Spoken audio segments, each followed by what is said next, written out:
Is Hansard's ready? Great, wonderful. So I will declare open this hearing of the Senate Environment and Communications Reference Committee inquiry into the oil and gas exploration and production in the Beetaloo Basin. I begin by acknowledging the traditional custodians of the land on which we meet and pay my respects to their elders past and present, and extend that respect to Aboriginal and Torres Strait Islander peoples here today. And we've got at least 2 First Nations senators on the line participating in this proceeding today. The committee will be conducting today's hearing in person and via video conference.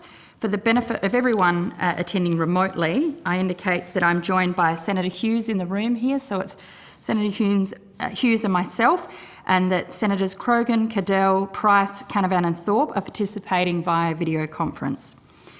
These are public proceedings, and they're being video streamed via the Parliament House website, and a Hansard transcript will be made. I remind all witnesses that in giving evidence to the committee, they are protected by parliamentary privilege. It is unlawful for anyone to threaten or disadvantage a witness on account of evidence given to a committee, and such action may be treated by the Senate as contempt. It is also a contempt to give false or misleading evidence. Witnesses also have the right to request to be heard in camera. If a witness objects to answering a question, they should state the ground upon which the objection is made, and the committee will determine whether it will insist on an answer, having regard to the ground on which it is claimed. If the committee determines to insist on an answer, a witness may request that the answer be given in camera. I remind committee members and witnesses who are appearing via video conference and who are not speaking to mute your microphones, and we'll come to you in an orderly fashion for questions. I now remind representatives of Tamboran Resources, I now welcome representatives from Tamboran Resources, including Mr Joel Riddle, the CEO. I understand that information on parliamentary privilege and the protection of witnesses giving evidence to Senate committees has been provided to you, so you'll be across that. I also note that you requested a statement of matters to be discussed at the hearing today, and that the committee has provided you with its terms of reference and 2 interim reports made in the last Parliament. In providing this material to you, the committee drew your attention to the 2nd interim report in particular, as it informed the Senate actions of Tamboran's Resources that may constitute contempt of the Senate, and we will cover some of that ground this morning. For the Hansard record, will you please state your full names and the capacities in which you appear today? Joel Riddle, Managing Director of Tamboran Resources. Good morning. I'm David Close, Vice President of Operations and External Affairs. Joanna Morby, Company Secretary of Tamboran Resources. And Scott Crabtree, Climate Change and Sustainability. Great, thank you. Now I invite you to make a short opening statement, and then we'll go to questions. Thanks very much. And firstly, I'd like to start by acknowledging the people who are the traditional custodians of the Canberra region, where we meet today, and pay our respects to the elders past and present of all Australia's Indigenous people, including the traditional owners of the areas we work in. Good morning also to the committee members, and thank you for the opportunity to provide a representation to the Senate Environment and Communications References Committee in relation to our role in developing the Beetaloo Basin. The company is flattered by the interest shown in our operations and the role we hope to be playing in development of this very strategic resource. Our business, Tamboran Resources, is very proud to be playing an important role in supporting Australia's energy security, climate change, and Northern Australian objectives, and are doing what we can to accelerate the realization of significant public benefits. Tamboran fully supports the passage of the recent climate change bill, and with our net zero plan, we will be a net zero energy company, not in 2050 or 2035, but by first commercial production in 2025. Our business plan has been able to achieve this because the gas that Tamboran plans to commercialize has CO2 levels in the reservoir of approximately 3%. This compares to 20% or even higher for many local offshore gas projects and the Cooper Basin. The development of low CO2 gas resources like the Beetaloo is critical for the Commonwealth government seeking to reduce emissions by 43% in just over 7 short years. As we all know here in this room, studying, planning, approving, financing, and constructing major projects in Australia takes many years to come to completion. It is why we say the Beetaloo Basin today is Australia's greatest emissions reduction opportunity. This is not a theoretical ambition, but a proven one.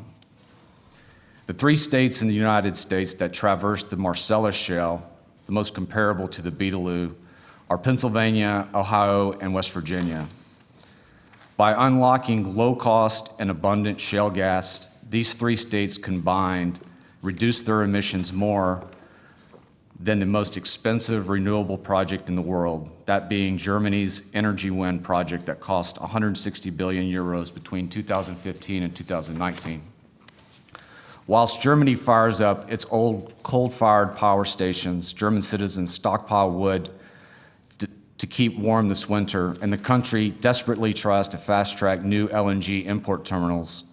The United States has no such problem thanks to the well-documented shale revolution that simultaneously achieved energy security and massive emissions reductions for the biggest economy in the world. The Beetaloo Basin's development plays an absolutely vital role in the economic development plan for Northern Australia and is strongly supported by the Northern Territory government. Specifically, the gas that will be extracted from the Beetaloo will be necessary for a full range of industrial purposes at the Middle Arm Sustainable Development Precinct near Darwin. This includes ammonia and urea production for fertilizer, hydrogen production, energy-intensive manufacturing, power generation alongside LNG export. As we know, gas is not only a vital input into low-emissions gas-fired power generation, but it's a critical feedstock into a range of industrial processes vital for modern life and the economy at large. With many of our major gas fields, such as the Bass Strait, forecast to expire in less than a decade, the simple reality is that we need to urgently develop strategic basins such as the Beetaloo just to keep our domestic production levels, let alone increase output as forecast. This is what is necessary for the transition to a reliable, renewable, energy-based economy. Modeling also supports the job case for the Beetaloo. Deloitte has modeled the economic development of the Beetaloo, and they have shown that at least 6,300 new jobs will be created. Similarly, ACIL Allens modeled the impact of a development equivalent to our 1 BCF a day pilot project in scale, and they found it would deliver 13,600 direct and indirect jobs to the territory. We are a job-intensive industry, and we are very proud of employment opportunities we are delivering to the territory, and in particular, we're proud of the jobs and training pathways that are being provided for Indigenous Territorians. Upon the completion of our recently announced transaction with Origin Energy, over 10% of our workforce will be of Indigenous background. And we look forward to employing and training many Territorians as we move closer to first production. As a direct consequence of the war in Ukraine and gas shortages in Europe, the UK Minister for Energy has told large British households to prepare for energy bills in excess of £10,000, or equivalent to 2 months of annual household income. The common determinant in this extraordinary state of affairs is that European economies have totally ignored their own energy security, and in particular, failed to develop their own domestic gas resources, instead relying on imported energy from Russia. The Albanese government has made a pledge to the Australian people that energy prices for the average household will come down on average by $275 by 2025. The government has acknowledged that developing our own domestic sources of gas for Australia's benefit is critical. With the support of all of our stakeholders, Tamboran aims to get our Beetaloo gas into the East Coast gas market also by 2025. And we have taken tangible steps as recently as a fortnight ago to make sure this happens. As part of the deal announced with Origin Energy to acquire their Beetaloo assets, we signed a 10-year gas offtake agreement. This ensures that the very first molecules from the Beetaloo go toward our domestic requirements. Such meaningful and reliable extra supply can place downward price pressure on the gas market. The deal we announced involved Tamboran raising $195 million, which is an historic amount for an Australian non-producing gas company. Almost all of this new capital will be invested in on-the-ground operations in the Northern Territory. The deal also involves us bringing the latest technology from the United States with drill rigs that deliver much longer laterals that can be produced currently by any rigs here in Australia, and improving efficiencies, flow rates, and minimizing even further environmental footprints. We are very proud of what we've been able to achieve in delivering this deal and what it will mean for fast-tracking the Beetaloo into development. And we have received excellent feedback from our stakeholders since the announcement. On the ground, we continue to deepen our working relationships with all of our stakeholders, including government, community, traditional owners, pastoralists, and our expanding Northern Territory workforce. The recently announced acquisition of Origin assets will also involve our company building a new set of relationships with the traditional owners and pastoralists in Origin's operating areas. To that end, I look forward over the next few weeks when I will have the privilege to meet many of these stakeholders in a face-to-face visit. Tamboran remains sensitive to maintaining an ongoing positive dialogue with our traditional owners and the Northern Land Council. As you note in reading our detailed sustainability plan published on our website, our stakeholders play a central role in our strategy and our success, and we look forward to continuing to accelerate the full range of economic, environmental, and social benefits from the Beetaloo that has been planned for by the Commonwealth and Territory governments. We would now welcome any questions you have in relation to any of these topics I've raised in this high-level overview. And thank you again very much for your interest in what we believe is a very exciting opportunity for Australia. Thank you, Mr. Riddle. And for committee members, we have been given a copy of the opening statement. I might just make sure Senator Hughes gets one here. And could we make sure it gets sent around to the other committee members? Thank you. Mr. Riddle, you said at the offset that you were flattered by the committee's interest in your company. Refusing to show up to a Senate hearing, ignoring a summons by the Senate, doesn't really seem as though that's the way you respond to being flattered. So I'm wondering, what was the explanation for refusing to appear? I'm very glad to see you've appeared today, but really, we've gone the long way around this. It's very unusual for the Senate, for a Senate committee to give a summons. And in previous situations where refusal has happened, it goes, it can end up in the High Court. So why the bizarre behaviour up until now? Well, thank you, Senator, for that question. And I'd like to answer it specifically in a pre-prepared statement, if you don't mind. As been noted, prior to the 21st of March 2022, the committee during the last Parliament requested attendance from Tamboran to appear at the inquiry. It was Tamboran's conclusion at the time, alongside some other Beetaloo operators who also declined to attend, that our position should be represented to the committee by our industry's active peak body, APIA, who had agreed to attend. On the 21st of March, the committee by letter ordered Tamboran, and we understand other Beetaloo operators, to attend a hearing on Friday, the 25th of March, 2022, here in Canberra with a short 4-day notice period. Unfortunately, at that time, and with the short notice period provided, I had a major investor roadshow overseas already planned, and I was in international transit for that roadshow when you requested our attendance here in Canberra. Whilst we're not able to attend in March this year, we're very pleased to be here today and to provide a full account of our activities in the Beetaloo Basin. Okay. Tamboran has been in receipt of $7.5 million of taxpayers' money. Is that correct? Yes, ma'am, it is. And have you received that money? I mean, it was obviously contracted to you, but have you actually received it? Yes, we have. Just to be clear, we've received approximately 4.2 million of the 7.5 million of total grant that we've been allocated.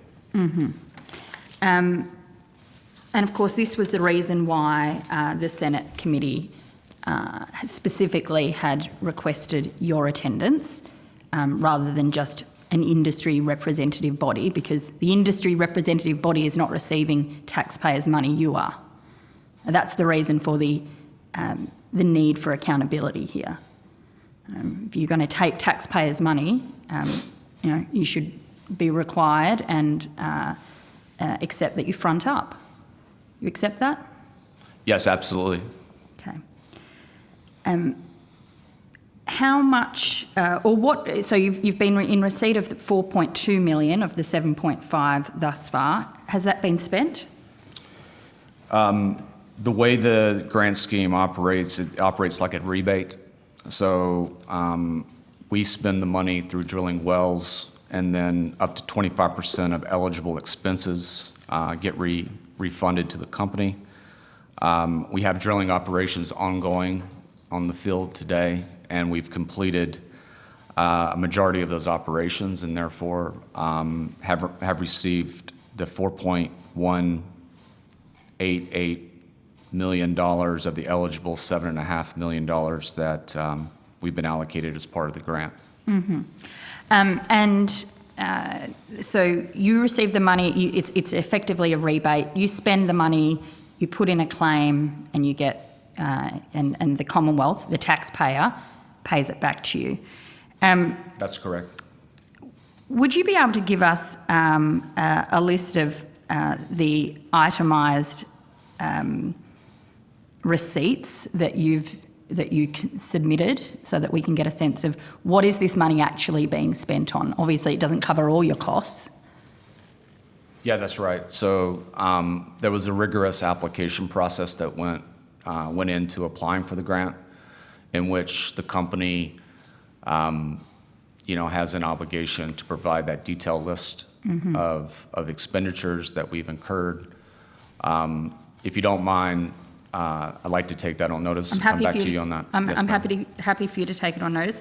I guess, to be clear, what we're trying to get a sense of is, what is this public money going to specifically? Is it, so some type of list, we'd obviously like the official list that you've lodged, but some type of indication as to what this money is actually going to would be helpful. Absolutely. We're happy to take that on notice and come back to you. Thank you. So you've still got some left in the kitty that you haven't submitted a rebate for yet. When will you submit a rebate for the rest of it? That's ongoing, and that's subject to additional activities that we plan to carry on with in drilling that is currently planned on site. And so as those eligible expenses get spent as part of the drilling program, that triggers the application of the rebate. So And can you that's ongoing. And can you just walk us through, you were awarded $7.5 million. Is that what you asked for, or is that less than what you asked for? Yeah, it's less than what we asked for. So we applied for 3 grants for 3 independent wells. And so we were awarded 1 grant for 1 well. We called Maverick 1. The delays that were incurred in the grant scheme due to a legal challenge by the Environment Center of NT, and also an ongoing proceeding in the NT tribunal to determine a land access agreement resulted in delays of the 2 incremental wells that we're planning this year. And part of the terms of the grant were that you had to complete these activities by the end of 2022, and delays that were incurred resulted in those incremental 2 wells being delayed. And so the Department of Industry made the determination that they were only going to award one of the 3 grants that we applied for due to delays to the incremental 2 wells. Yes, okay. So you got one of the grants approved. How much were the other 2 grants worth? $7.5 million each. Each? Yes. Okay. And now that there has been this transition from Origin's activities and it's been sold to you, is there any proposal to resubmit grant applications under this fund? No, ma'am.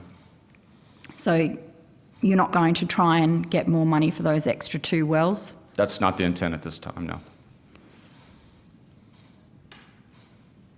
And you think you'll definitely spend the full 7.5 million?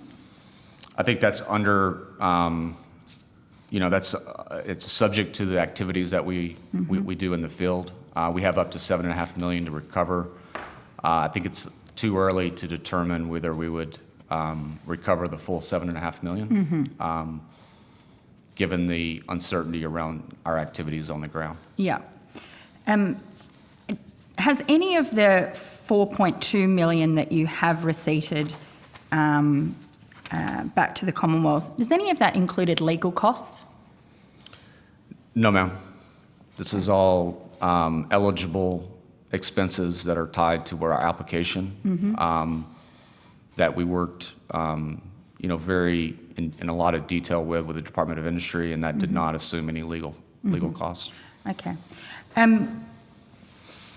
How important was the 7.5 million to your operations? The $7.5 million resulted in offsetting 25% of our drilling cost, and I would characterize that as being material offset to our anticipated gross drilling expenditure that we were planning for Maverick 1.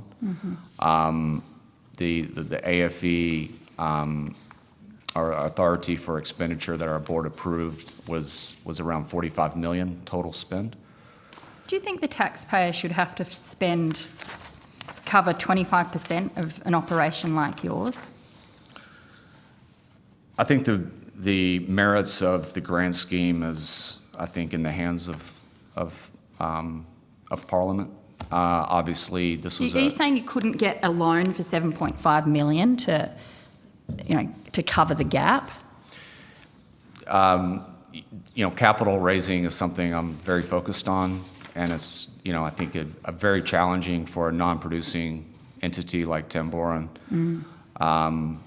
And, I think, given the challenges of raising money, I think, for us, is when the grant was announced, it was something that, again, is something that was available to operators like Tamboran, and we obviously will apply as required. But as far as the merits, respectfully, Senator, it's one of the, again, I think it's in the hands of the Senate and Parliament in general to determine, grant schemes like what we participated in. Yes. Oh, look, I think there'd be a divergence of views on this committee as to the values of this particular grant scheme. But not every company that has a vested interest in the Beetaloo has put their money out for public money, their hand out for public money. You're one of the few. Yeah, I recognize that, Senator. I think, one of the things that for consideration is that we also are one of the operators in the Beetaloo that have no revenue or no cash flow. There's other operators in the Beetaloo that have quite a bit of, they have other operations spread out all over Australia.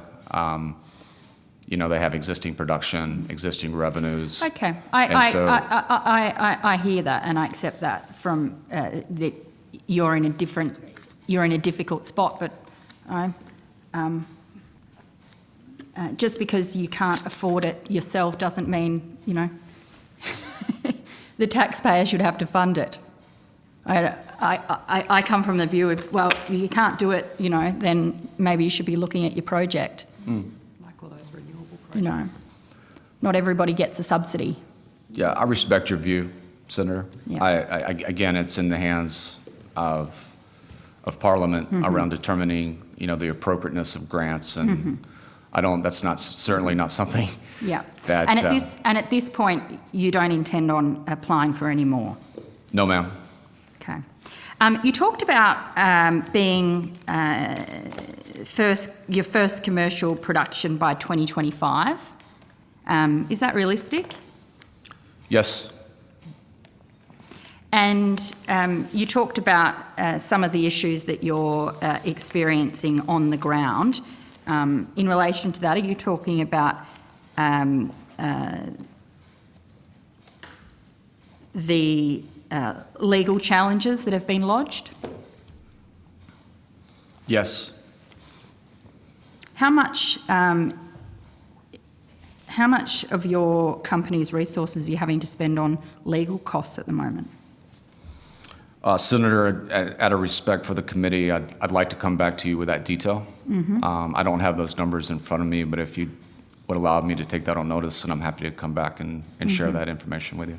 And how much of the legal issues that you're facing are at your instigation as opposed to others? I'll have to say that, primary focus initially prior to drilling prior to the Origin acquisition, our primary area that we were then focused on is EP 136. We've been in discussions with our pastoralist, Rowland Australia, over the last 24 months, and we've been following a very prescribed process that's governed by the Northern Territory legislation and regulation to secure an access agreement. As I mentioned, that process resulted in us taking the matter to the Northern Territory Tribunal. That was not something that we instigated. That was Tamboran clearly following the guidelines as been put down in the regulation in the Northern Territory. And that ultimately resulted in the NT CAT determining our approved access agreement in May 2021.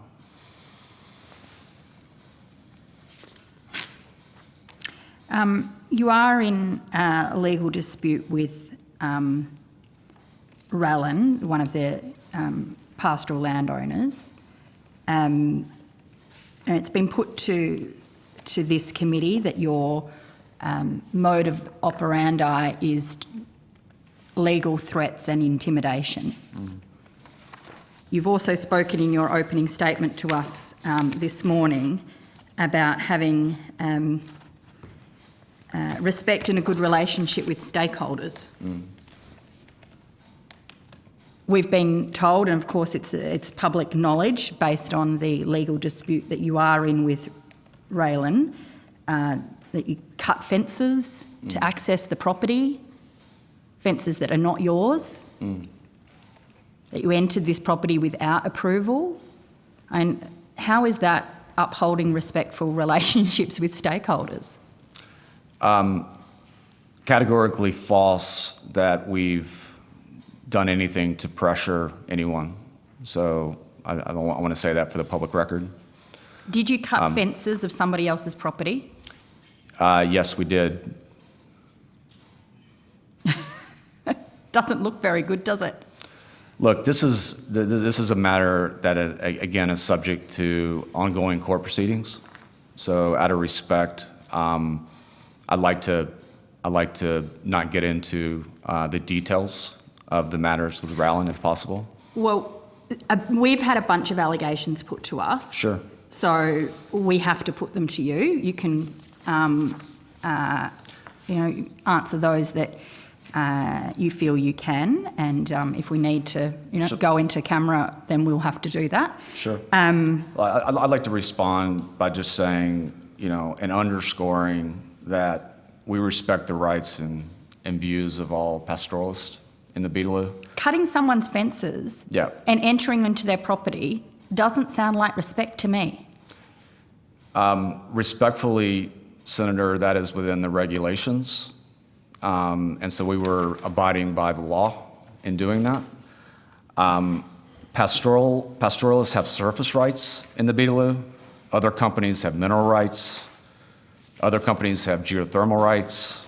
We have oil and gas exploration rights. No one party has a veto over rights of others. And that's clearly determined. But it's not a in- good relationship, is it? Do you want me to add Yeah. a couple of points Yeah, about sure. the fence? Senator, the circumstances leading up to the situation you're referring to there did involve a number of interactions between the pastoralists, between Rowland and Tamboran, where we tried to accommodate access that would be least impactful on their operations and their business. It wasn't possible to come to an agreed access points, unfortunately. The approved access agreement delivered by the Civil Administrative Tribunal in May did explicitly give consideration to that outcome and provided some direction, and the Act and regulations provide quite a lot of direction as well. So the ultimate access point selected was the least impactful that we could do from an environmental impact perspective as well as pastoral business. There is no gate at that location, so we needed to insert a gate. So it was certainly immediately transferred to a double panel cemented post gate, stock-proof gate. There was no intent to endanger the herd, to create undue difficulty for the pastoralists. I can personally attest that the efforts to try and find a way to access EP 136 were lengthy, genuine, and it was very unfortunate, professional disappointment for me that we couldn't have a way that didn't result in such allegations. Obviously, it was lawful. There would be other consequences if we had done something, trespass or damage that was not lawful. But just in terms of context, hopefully that's a little bit helpful. Are you still intending on suing the landholders and the traditional owners $40,000 a day? There's no intent to pursue any So kind of why legal was action. that issued as a threat? I'll have to go back and look at that communication that you're referring to there to understand that. Okay. We've got you for quite some time, which I'm very thankful for, because there's lots of issues here. But I am going to share the call around, and then we'll go a few rounds, I think. So we'll go to Senator Hughes. Thank you. And can I just, sorry, Senator Hughes, and just for the others on the line, we do have media that have appeared to photograph, so that you know that, and we've already previously approved that. Senator Hughes. Thank you, Chair. Thank you for being here today. Look, excuse me, I do have some questions around economic development, but I just did want to clarify a couple of points that Senator Hanson-Young's brought up. I was particularly intrigued because Senator Hanson-Young, as the Chair, just said that if you can't afford it yourself, it doesn't mean the taxpayer should have to fund it. I come from the view if you can't do it, maybe you should be looking at your project. Well, currently in Australia, we are funding around $1.4 billion in renewable and storage projects. So $7.5 million doesn't really seem a whole lot of money, and particularly since I think it was 4.2 has been refunded to date when you look at 1.4 billion. So a lot of that's obviously going to renewables, renewables that we're now seeing overseas aren't able to provide that base load, which is why nuclear and coal's being turned back on in Germany. Could you perhaps give us a little bit more information then, if we're going to look at this as 7.5 million in the scheme of 1.4 billion on renewables, that I've yet to hear the Greens have an objection to funding more renewables, even if those projects aren't viable. They're more than happy for taxpayers to boost them. Could you give us an idea of what sort of contribution this project will make towards net zero? Great. That might be to you, Mr Crabtree, with regards to climate change. No, thank you very much for the question, and I'm really excited to talk about our project and Tamboran's goals around net zero emissions. So as Mr. Riddle mentioned, Tamboran does have the goal and the target of having net zero scope 1 and 2 emissions by first production in 2025. But to your point, it's almost the scope 3 emissions, or how we can support the economy by decarbonizing is where we see the real benefit to this project.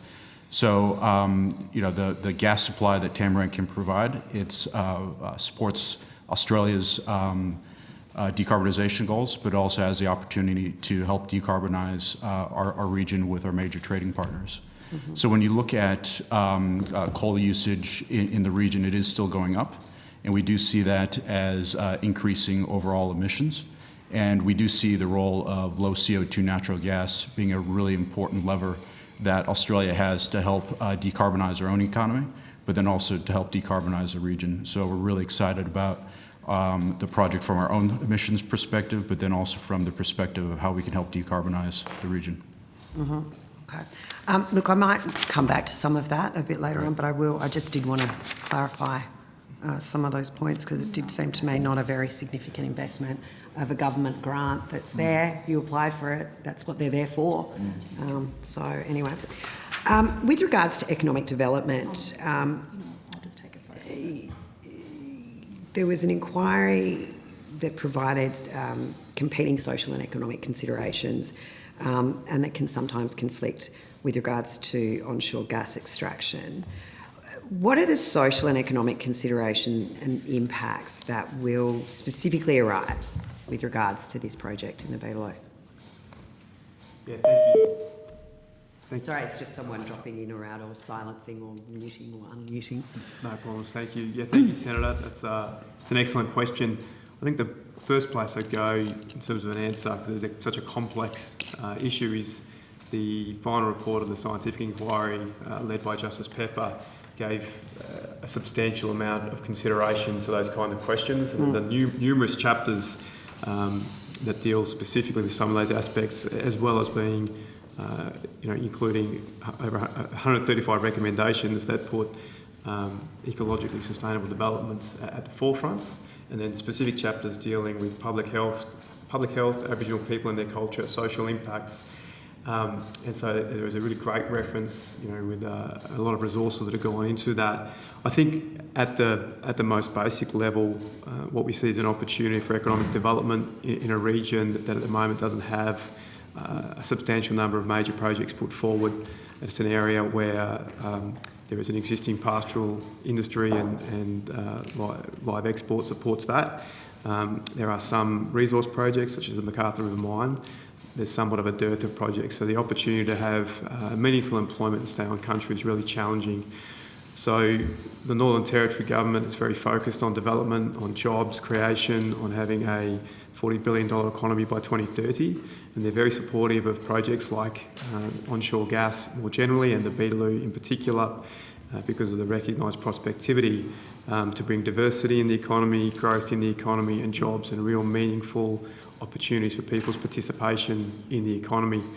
So although there's a lot of detail, I'll keep that answer short and say I think at its core it's around that jobs and diversity and growth, but there's so much great material in the Pepper Inquiry final report that I'd recommend that as this committee finalises its reports, there's some great material to lean upon there. Yeah. So what types of industries do you think that having access to cheap or reliable gas, particularly in that area, what sort of industries do you think could develop, could actually start and provide real economic activity in the region? Yeah, great question. Joel referenced a couple of them in his introductory remarks about the Middle Arms Sustainable Development Precinct. Yep. The government's very focused on the industries that could be supported by a feedstock of natural gas, so whether that's urea, ammonia, hydrogen with carbon capture, energy-intensive industries, or anything that requires high-temperature type specialty inputs that require gas. And so there's a real opportunity that the Northern Territory and indeed Australia has, because as Joel referenced again in his introductory remarks, the Eastern Australian gas supply is from basins that are in decline, and although the operators are doing an excellent job of trying to maintain stability in that East Coast market, and our major CSG and LNG projects in Queensland have really picked up a lot of the gaps that have occurred because of those declining fields. What the Beetaloo represents is the opportunity to expand in the Northern Territory with industries in Middle Arm. We will be able to hopefully in-house new industries that require being close to that source of energy. And so that's another opportunity for the Northern Territory to grow the economy by bringing in industry to that low-cost, sustainable, flexible supply of gas. So that's a short list. Yeah. I think what we've seen in the US is a real repatriation of manufacturing and a real uptick in their competitiveness because of their energy supply input costs. Yeah. Particularly now LNG prices have escalated over the last year or so. Even before the Ukraine war, they were escalating. And so what we see is an opportunity potentially for the Northern Territory to become a relatively transformed type of jobs precinct. Yeah, and I mean, we're definitely seeing that at the moment with gas prices are creating pressure and causing issues for our manufacturing sector. But a lot of those issues, or some of the issues, are particularly around, as you just mentioned, the closeness to the source, that access and being able to be near where the power is generated, regardless of what sort of form of energy that you're using. With regards to any of these new industries that might form around, particularly that Middle Arm area in the Northern Territory, is Tamboran looking at partnering with them or helping to fund some of that infrastructure? Because obviously that's part of a significant cost to accessing the cheaper gas. Yeah, look, I'm sure Joel will have some comments here as well. The Northern Territory government are very proactive. They recognise the significance of this opportunity. They're working collaboratively with a diverse range of stakeholder groups. They've got specific commissioners set up to support these types of opportunities. We're very open-minded and understand the importance in the Northern Territory context of the Northern Territory economy, but also understand the importance at the federal level and in the East Coast governments of supply to the East Coast as well. We see the Beetaloo as an opportunity to supply both, and I think we will be looking to partner, with interested parties and enter MOUs and try and help other companies progress their projects because it's very symbiotic. The success in the Beetaloo will provide opportunities for other companies and entrepreneurs and businesses to be successful across the territory, we believe. Joel, if there's anything you'd add on that? Yeah, well, thank you, Senator Hughes. Partnerships is a key part of our company strategy. At the end of the day, we recognize we can't do it alone. If you follow sort of some of our recent news, we've chosen to partner with Gemina, who back in 2018 invested $800 million to construct the only pipeline connecting Northern Territory to the East Coast gas market. They're one of our key partners that we continue to work with around the first phase of our production moving out of the Beetaloo into the East Coast gas market by 2025. That pipeline is critical, obviously. As we move forward, we're going to continue to look at opportunities to partner with midstream companies around new pipelines. As Dave mentioned, there's lots of opportunities for us to partner with existing LNG operators in Darwin. Their scope, again, without getting into specifics, their scope for partnering with urea companies, ammonia companies that take that product and make fertilizer, obviously key input into our food supply here in Australia. That's something we're pretty focused on at the moment, and being a solution as gas being the input that results in that product being made. And we'll also look at leveraging, the potential for new greenfield LNG in Darwin. And so a lot of the technology has been developed over the last 10 years in the U.S. around mid-scale modular LNG. And, we would look to leverage that technology and potential look at partnering with certain U.S. firms that have really come down the cost curve around mid-scale modular LNG. Just for reference, kind of 10 years ago, LNG was being constructed around, 2 billion per million tons of LNG. What we've seen develop in the U.S. is mid-scale modular LNG that could, sub $600 million per million ton of LNG produced. We think there's a real opportunity for this mid-scale modular LNG to be a solution for the East Coast market by having a pipeline from the Beetaloo into one of these greenfield LNG plants and then shipping that around to one of the import terminals that are being considered in the East Coast. So we think that's an ideal solution. And as we move forward, we'll continue to look at ways we can partner to leverage the cost efficiencies that's been taking place in the U.S. And of course, partnerships is, again, I want to underscore the point. We can't all do it, as Tamboran. We need, folks that we're going to leverage that really have the expertise in these certain fields. And so that's a real mantra of mine. I just want to move on a little bit to employment opportunities and jobs that will be created. The Northern Territory has traditionally struggled with a lot of economic activity in creating new jobs, new industries. And we see with some projects that there's sort of an influx of jobs at the production stage, and then it sort of really peters right back. Could you give us a bit of an oversight of what kind of jobs will be created through operations in the basin, but also jobs that flow through from the supply chain side? Yeah, absolutely. And I guess that ties in with the partnership stuff, but just give us an idea of that economic and employment opportunities. Indeed. At the moment, by necessity, a number of services are brought into the Territory from other states, particularly Queensland and Western Australia. What we'd see with a final investment decision and a development project is the impetus to in-house a lot of those services.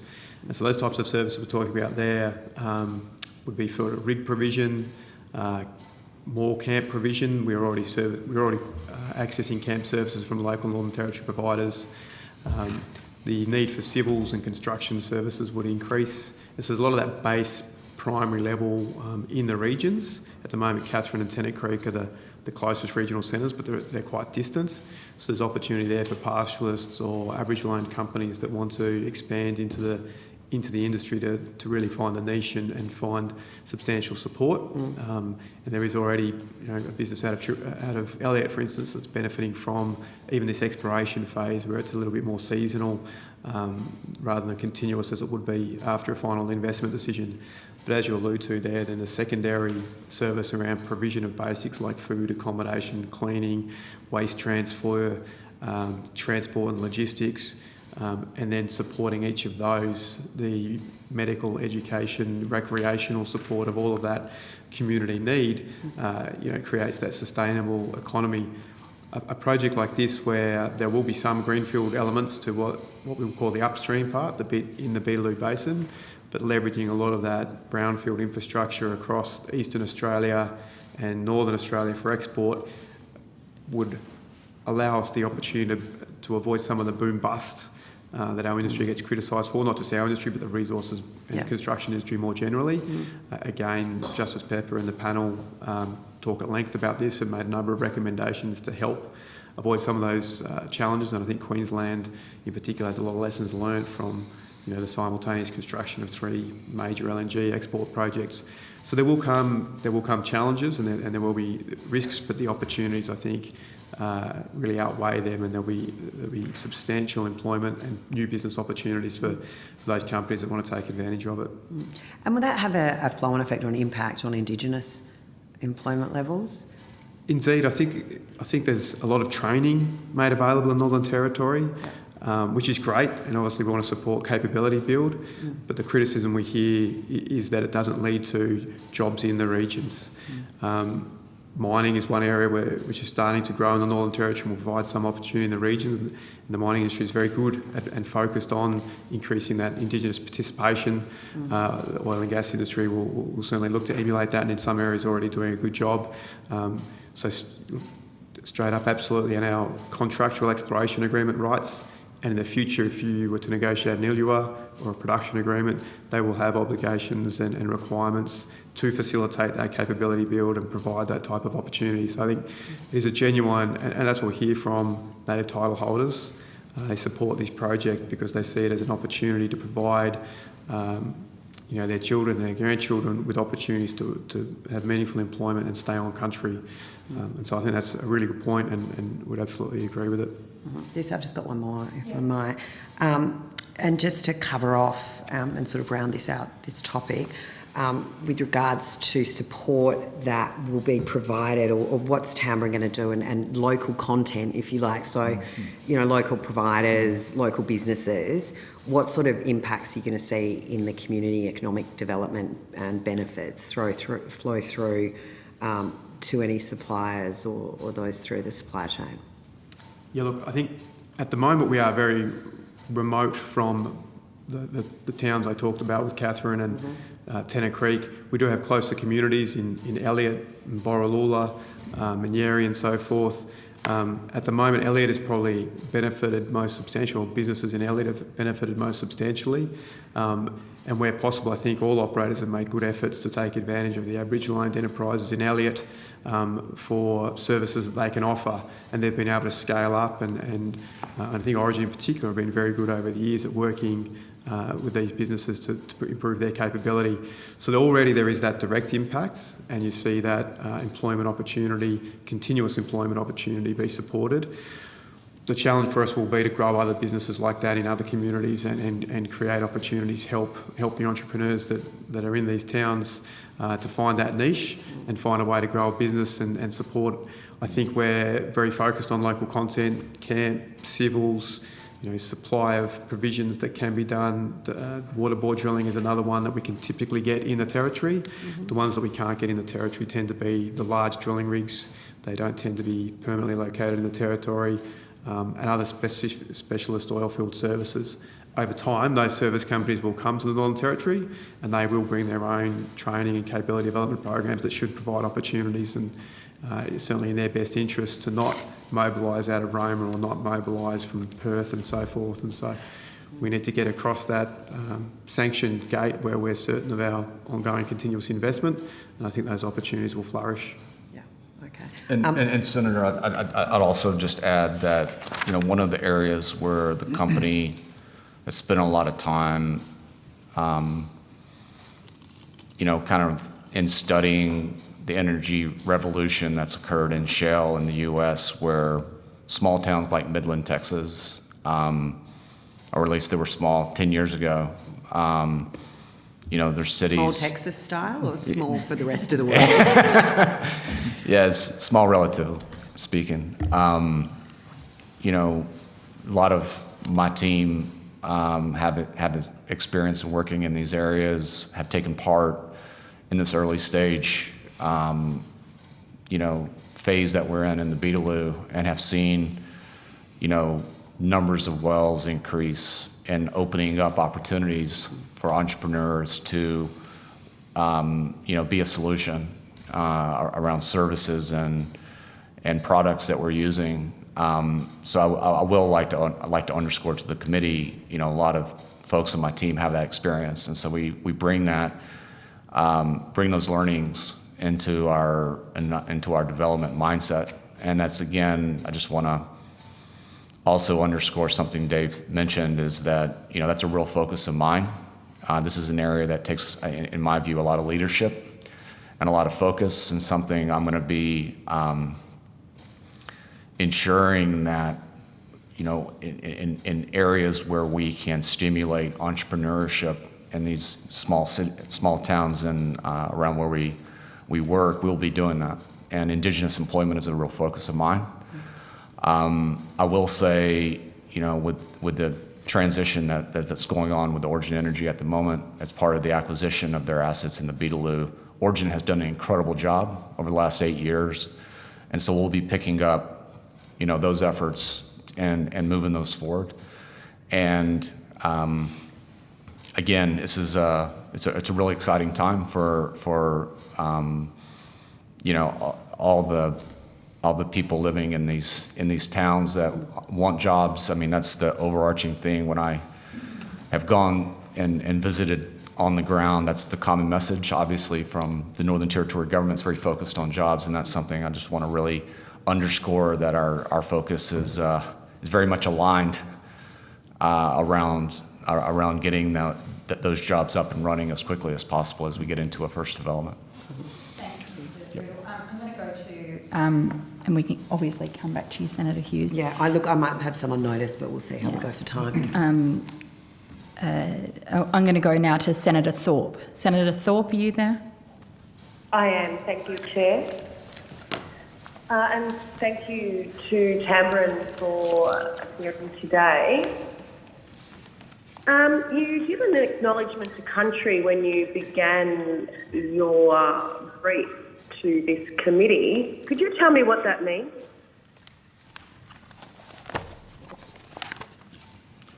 Thank you, Senator, for that question. For us, this is a matter of respect that we wanted to provide an upfront acknowledgement of the custodians of the land in which we speak today on. And obviously, we wanted to recognize the traditional owners in the areas that we work in. And so we wanted to underscore that respect by mentioning that up front. Great, thank you. Was it Origin or your company that did the consultation with traditional owners? I'm sorry, Senator, can you please repeat the question? I didn't follow.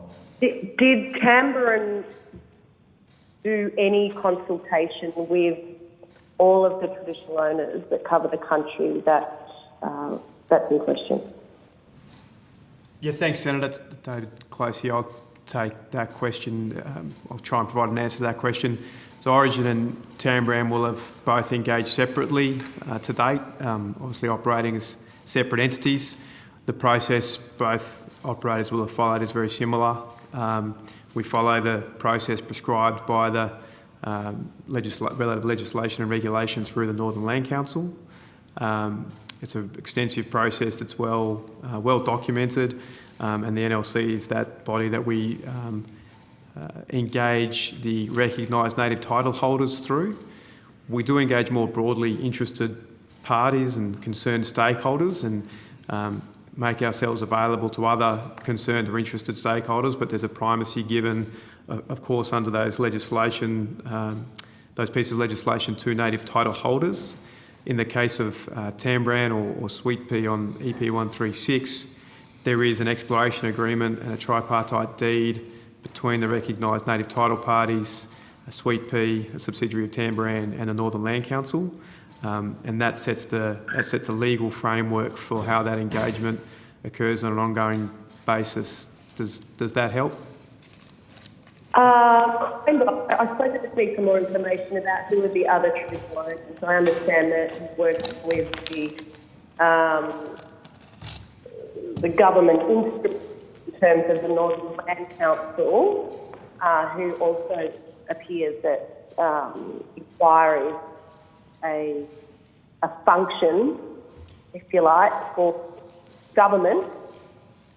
So who are the other traditional owners that you've been talking to outside of one representative body such as Northern Land Council? The engagement outside the Northern Land Council is different. Is not through the same process of work program meetings. So it's more of it will be on a more informal basis. There has been some interaction with, I think Nurdalingi appeared before this inquiry and gave some commentary. We have had some somewhat limited engagement with Nurdalingi Group.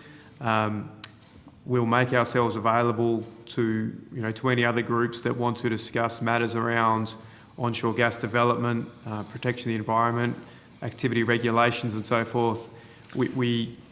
Sorry, just to be clear, Mr. Close, and Senator Thorpe, we are hearing you, but it is a little bit broken up. I just want to be clear. Yeah. Senator Thorpe's question was not, will you? It's, what have you done? Who have you met with? So rather than, you're prepared to. Senator Thorpe, I hope you don't mind my interjection. Thank you, Mr. Close. No, I agree. Thank you for following up, Chair. Thank you. We have met, so the work program meeting occurred in October last year for the 2022 work program. Subsequent to that, in the more recent months, we have had informal meetings, not work program meetings, with Nurdalingi and some email communication. We did have a native title holder and NLC on our drilling location last week. And I think there's ongoing and continuous engagement with both Northern Land Council and the Aboriginal Area Protection Authority. And I think I think I'd leave it at that. Senator Thank Thorpe. you. So is the Nurdalingi Corporation, are they traditional owners for that area that are recognised? The NLC are best placed to give an answer to that. I think Senator Thorpe, as I understand it, the NLC have indicated that is not the case. At least that's that is my understanding. But as I said, it's very much a better question for the Northern Land Council. Oh, I think it's a question for your company, given you did an acknowledgement to country and you explained what that meant.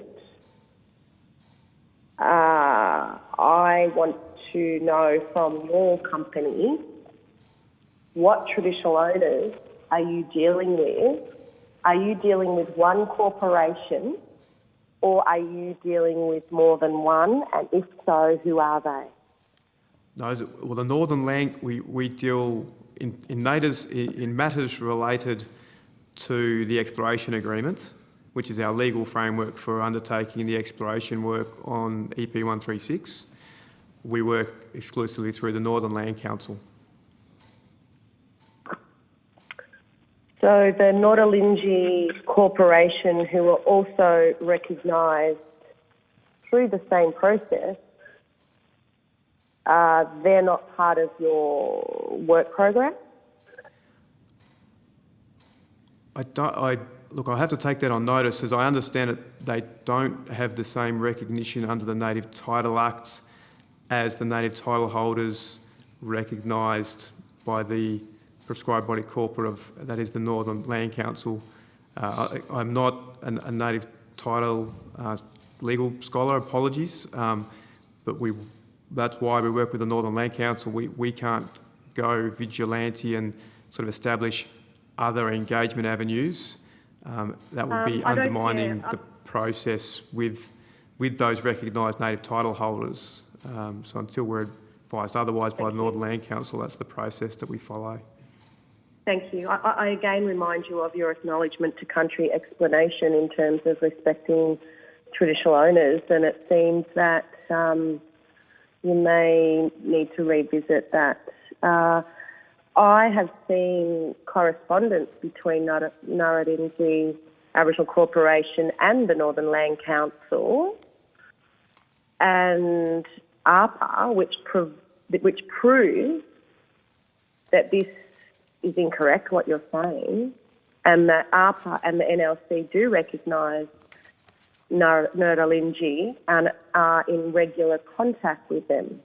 So why is it that you refuse to consider the clearly voiced views of the majority of traditional owners from Beetaloo who don't want fracking on their country, and you're just choosing to deal with Northern Land Council after you explain what an acknowledgement to country is? Please explain. I'd make a couple of comments. Our acknowledgement of country, I think, is in our mind is absolutely respecting the process of the recognised native title holders. It would be, we have not received the same communication from ARPA or the Northern Land Council. There has been engagement with Nurdalingji and ARPA. We did have a joint meeting to discuss an inspection that ARPA undertook earlier this year after our seismic survey activity. So to the extent that there is interaction, certainly not, wouldn't resolve from that. But it's a different, that is a different question than whether they recognise them as native title holders. And that is all I can say, Senator Thorpe. That's the information that they have. We aren't attempting to exclude any recognised native title holder, but we obviously have to respect those native title holders that have been granted that status, and to do otherwise would be undermining those native title holders. So we certainly aren't trying to do anything other than follow the appropriate process in the engagement that we're undertaking. Thank you. I guess there's some more work to do in that space, given there's actual proof that you're excluding or don't know about this other corporation who has just as much right as anybody else.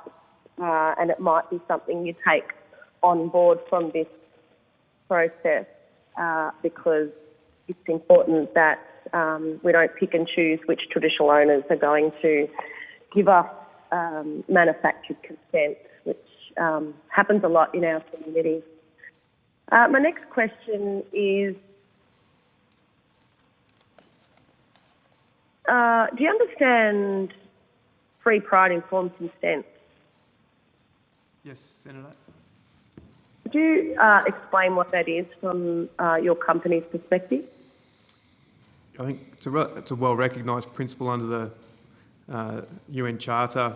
I'll have to take on notice the exact name of that, but the intent is that you are absolutely gaining that free, prior and informed consent prior to activities. So as it relates to our activities, the exploration agreement that was, in the case of EP136, executed in 2012 when a very large number of exploration agreements were executed across the Northern Territory. A lot of engagement by the NLC with traditional owners and recognised native title holders over that time to get those agreements in place. And what those agreements set up is an ongoing framework for engagement that we typically refer to as work program meetings. And so we come back to those native title holders and explain the nature of the activity that is proposed, take questions, discuss matters that may be of concern, and in that way maintain that free, prior and informed consent if and when a proponent proposes a production project and seeks a production licence. Those exploration agreements, although they have some principles typically embedded, would need to engage in relation to a production agreement or a Indigenous land use agreement, and that would then set up the framework for the ongoing free, prior and informed consent. Excellent. Thank you. Can I also include that you'll need to work with all traditional owners, not the ones that you choose to be the easiest and quickest, that there is significant interest from traditional owners who've lived on their country for thousands of generations, who do not want fracking on their country, and it seems that they're being excluded and ignored from this process. And as part of FPIC, it is in your company's best interest, if I can suggest, that you make contact with all traditional owners concerned to that part of the country. Is that a possibility? Yes. So, Senator, let me just say unequivocally that we will take that suggestion and respectfully follow up with you on that. Thank you. I've got a few more, if that's all right, Chair. Yep, that's fine. And then we're going to move to Senator Cadell. Thank you. Why did Sweet Pea lock the gate on Tanumbiri Cattle Station to stop a traditional owner, Mr. Johnny Wilson, from visiting his sacred site of Newcastle Creek in June 2022, a visit that was out of concern that exploratory fracking work would damage the site? Yeah, I can provide a bit more context on that situation, Senator. The day prior, there had been a four-wheel drive driven down the access road that came to be parked up in an area we're using for gravel extraction. I think we've subsequently determined it was a journalist vehicle, but came in with no weed and seed declaration having been inspected, had to be asked to move out of an area of active work by our civils contractor. And we had, because of that, only that very next day, that morning, we had put a padlock on that gate. It was not a matter of practice, and it was certainly not intended to exclude any traditional owner from accessing the site, and we hadn't had any notice that any traditional owner or native title holder wanted to access sacred site. We'd be more than welcome any request insofar as it relates to our work area. Typically would be a request put to a pastoralist because they would be facilitating, or they would, I understand, need a couple of weeks notification. I understand how it typically occurs. So we had reasonable belief that we might have, again, vehicles coming on that our primary concern is they don't have the weed and seed declarations and or inspections. When we were alerted that there were people at the gate, we got there as quickly as we could from camp. It's a 3 to 4 kilometre drive. We asked to see the weed and seed declarations. It's obviously, we become responsible for that access track in our work area. We are literally asking every single vehicle, every single time that comes onto our work site to do that declaration. So we requested that the vehicles that the passengers were in that day allowed an inspection to occur by our workers there, and they declined that, or we asked to see an inspection form, and that was also declined. And they chose at that point, I think they made reference to accessing via a different point, and at that point they left. So I can assure you it was in no way related to Mr. Wilson's request to access the native title site. It was around managing our work area safely and under the rules that have been set forward for us under our environmental management plan. Thank you. So are you aware that Newcastle Creek is a significant songline, rich with sacred sites, and is protected under the Northern Territory Sacred Site Act?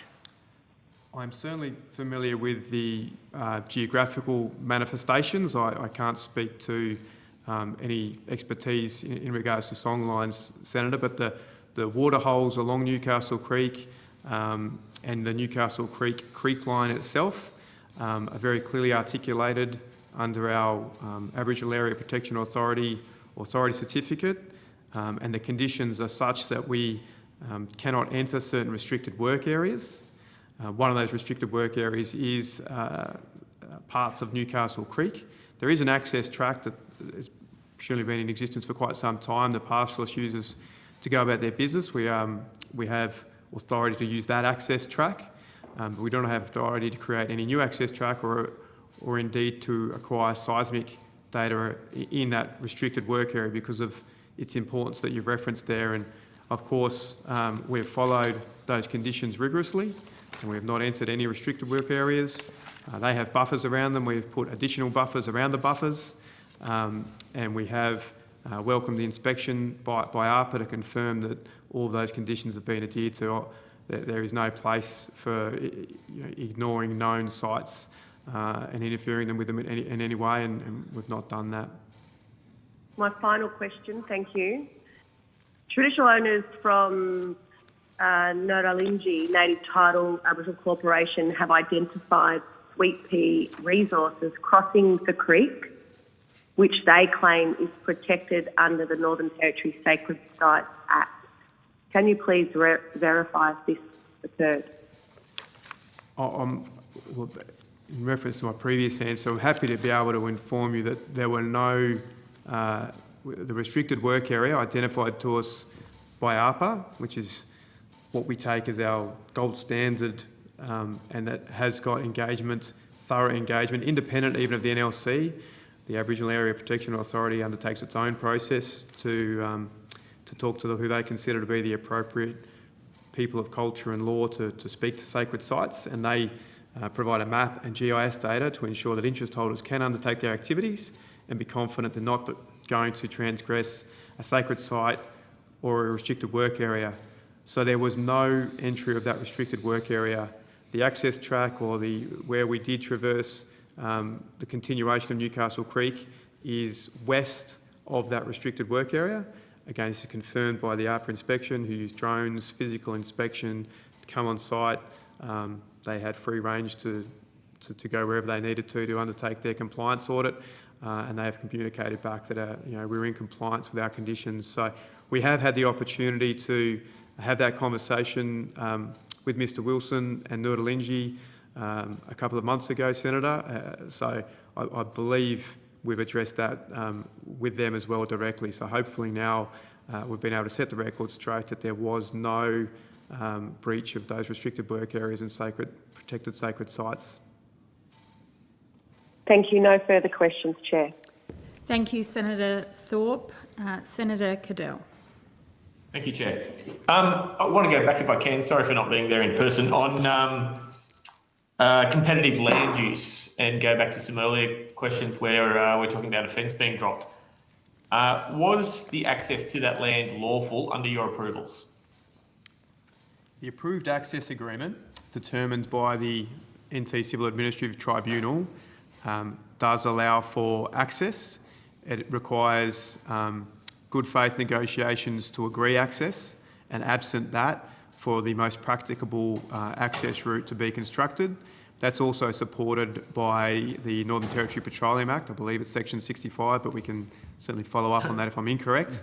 And that allows you to provide reasonable access. It needs to be approximately the shortest route and most practical. We also avoided a drainage line in where we put our access track.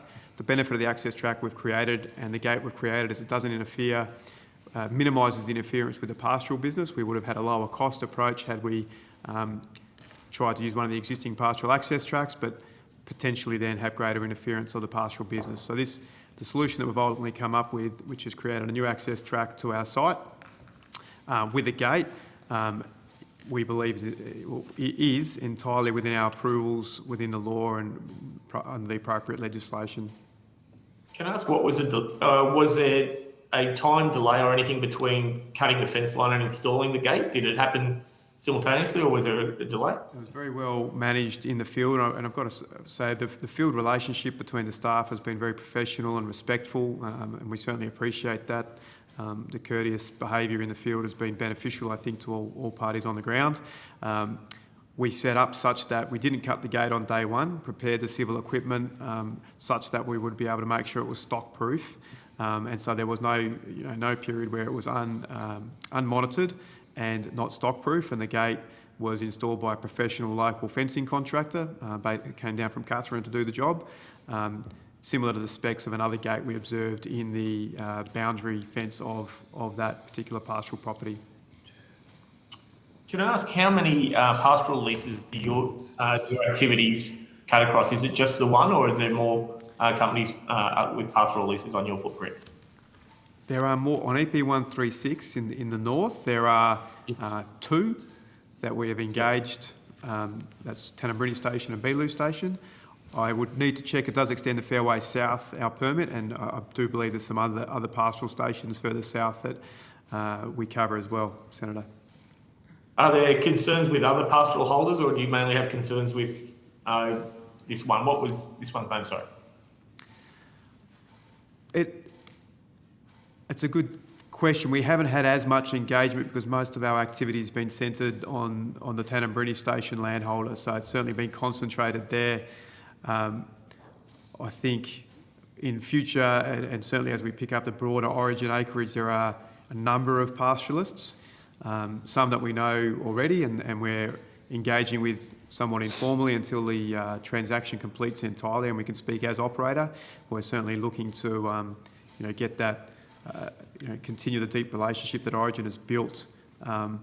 It is challenging in that I think Rallon are on the record in this front of this inquiry advancing the concept that coexistence is not possible. We observe it's a proven proposition that coexistence is possible across areas in Australia that are similar to the Northern Territory, like the Cooper Basin in Central Australia, in areas that are somewhat more dissimilar, like the Surat and Bowen Basin in Queensland, where there's intensive agriculture and cropping. Coexistence there with the higher intensity of the coal seam gas industry is proven. In Texas, where ranching and cattle have gone hand in hand for decades. Similarly in Alberta, where the mineral rights are similar to here in that they are owned by the Commonwealth. Alberta has managed side by side a major pastoral and agricultural industry as well as a major oil and gas industry. So we say that this coexistence is proven. We respect the view of Rallon that they don't believe that coexistence is possible, but fundamentally it's very difficult to come to a negotiated commercial outcome when your counterparty believes that there is not a possible coexistence and doesn't seem to support the idea of overlapping tenure that you opened your comments with. Forgive me, is Rallon part of like a bigger company who runs it? Is it Macquarie Ag or is it something like that, or is it local landholders? Do you know that information? They do operate a number of stations in the Northern Territory. We certainly know that to be a fact. I'm not sure, Joel, whether there's anything else in terms of our understanding of Rallon. Yes, Senator, I think that's something I'd like to take on notice and come back to the committee on. Yeah, no problem. And how does Rallon's property go across other leases? Did they go across Origin? Do they have the same problem? If they don't see coexistence, does this problem not just exist with you? Does it exist with other exploration leases? I'm not sure that we have enough insight into their relationship with other operators. We do know, the public record is that they were in the Supreme Court with Santos, a project that we're partners with last year. So we're familiar with that. I don't know that we know enough about those, but it's certainly something that the inquiry might be interested in finding out more about. I think the new properties that we are acquiring that were previously under the operatorship of Origin Energy, there's that profit, those properties also include pastoral operations that are owned by Rallon Australia. We can't speak on those today, given that we have not completed the transaction, but that's something that, once we complete and the fulsome transition with Origin is complete, we can come back to the committee. So if you don't mind, I'd like to take that on notice and come back. No problem, sir. And last one, just with the competitive land use and coexistence, can you just go through the process of what you have to do so you can work with pastoral leases generally, and what steps you put into minimise disturbance on cattle and their operations? Yeah, absolutely. I mean, the process for access and that engagement run in parallel, and obviously there is an interplay. The engagement to get access begins with negotiated efforts by both sides to come up with an agreed access agreement, and in a perfect world that would stipulate what is important to the pastoral leaseholder, the types of things they would like to see protected if they're outside of what's existing protections under like standard minimum protections and regulation and legislation. If you don't come to that agreed position, there is a process for dispute resolution and mediation, and if that is not successful in coming up with an agreement, that's when it progresses to the NT Civil and Administrative Tribunal. But that aside, I think all operators would like to avoid legal proceedings. They are timely, expensive, somewhat adversarial typically, involve a lot of legal time and lawyers.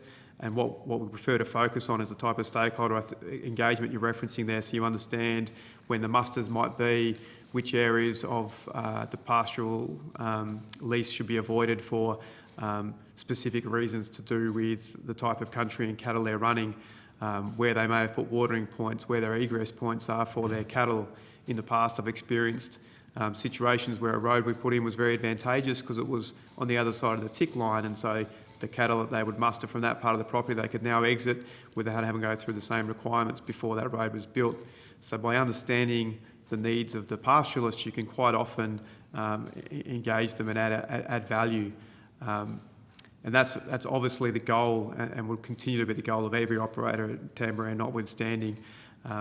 So that's I think the type of engagement that you like to see to the benefit of all people who are sharing the land. And if there's mineral rights holders or geothermal or renewable project proponents, we must coexist under the law. We must find ways that we don't impact other businesses, and that's something that we take obviously very seriously.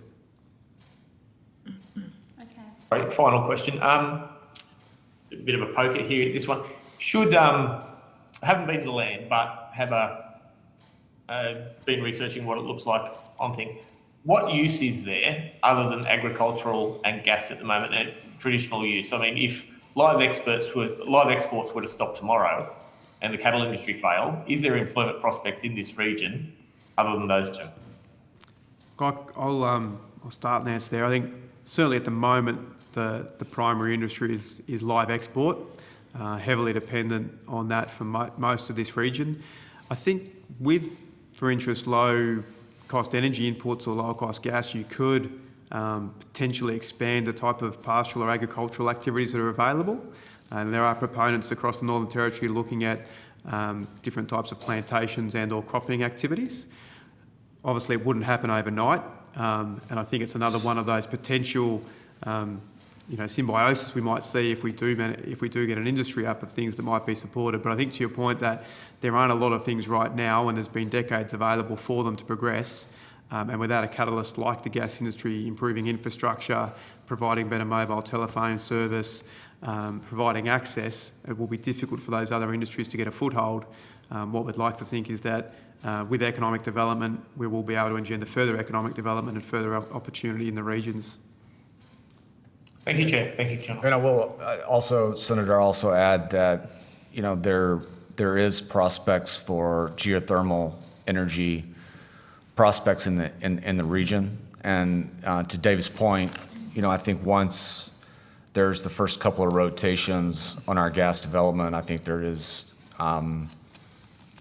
follow-on industries that could occur like geothermal in the region as well. So I want to add that for the record. Thank you, Mr. Riddle. I'll go now to Senator Price.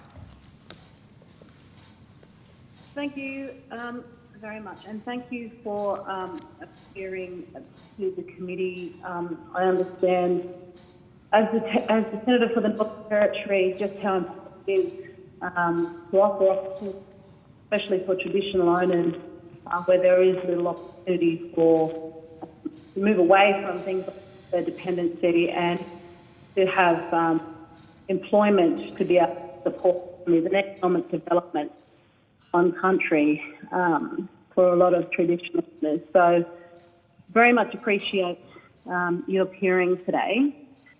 I have a few questions. So in your view, can you tell us what sort of benefits does the development of the Beetaloo operations have for traditional owners?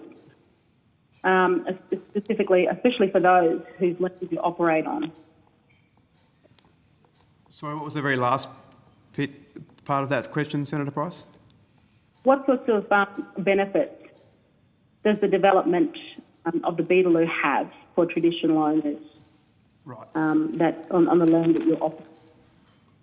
I think there's some of the ones that we would say would flow naturally from the employment and economic development opportunities. I think we go into a conversation for an ILUA with a very open mind to learn the types of opportunities that are important to the native title holders and the broader traditional owners. And we would expect them to be effectively contracted into that ILUA and require interest holders to meet their end of the bargain. There's the obvious ones that we know about as business people and people working in our industry around employment. There are royalty streams that will flow in a success case, of course, that provide a certain amount of autonomy around expenditure. We would see infrastructure improvements, particularly around in this area, the ability to use mobile telephones and Wi-Fi and so forth. It is, if you've travelled in the area, you will know, and I'm sure you have, Senator Price, how dire it can be to try and maintain communication, and that limits so many other aspects of what we take for granted in the populated parts of Australia. So I think there's some that we know about, and we look forward to learning about the ones that we don't, and being able to action those insofar as we can. Thank you. And can you please indicate to the committee when you first began engaging with the Northern Land Council and traditional owners? Yes, yeah, absolutely. So the exploration agreement for EP 136 actually dates back to 2012. So Tamboran gazetted this block and did the engagement to get the exploration agreement in place in 2012. So that, in a sense, is when, for this permit, it commenced in detail. Santos became operator of that permit and that project in around 2013. So they've had the primary position in terms of native title holder engagement, and continue to this day as being, EP 161, which is adjacent to EP 136, was awarded to Tamboran in 2012. It has been operated by Santos for most of the last decade, and they have undertaken that primary point.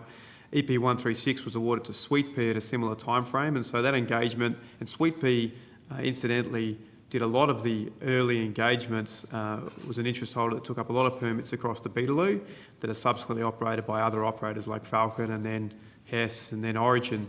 And so there is a long history of engagement. From a Tamboran perspective on EP 136, we took over operatorship around Q2 last year and have been consistently engaging with the NLC and native title holders since that point.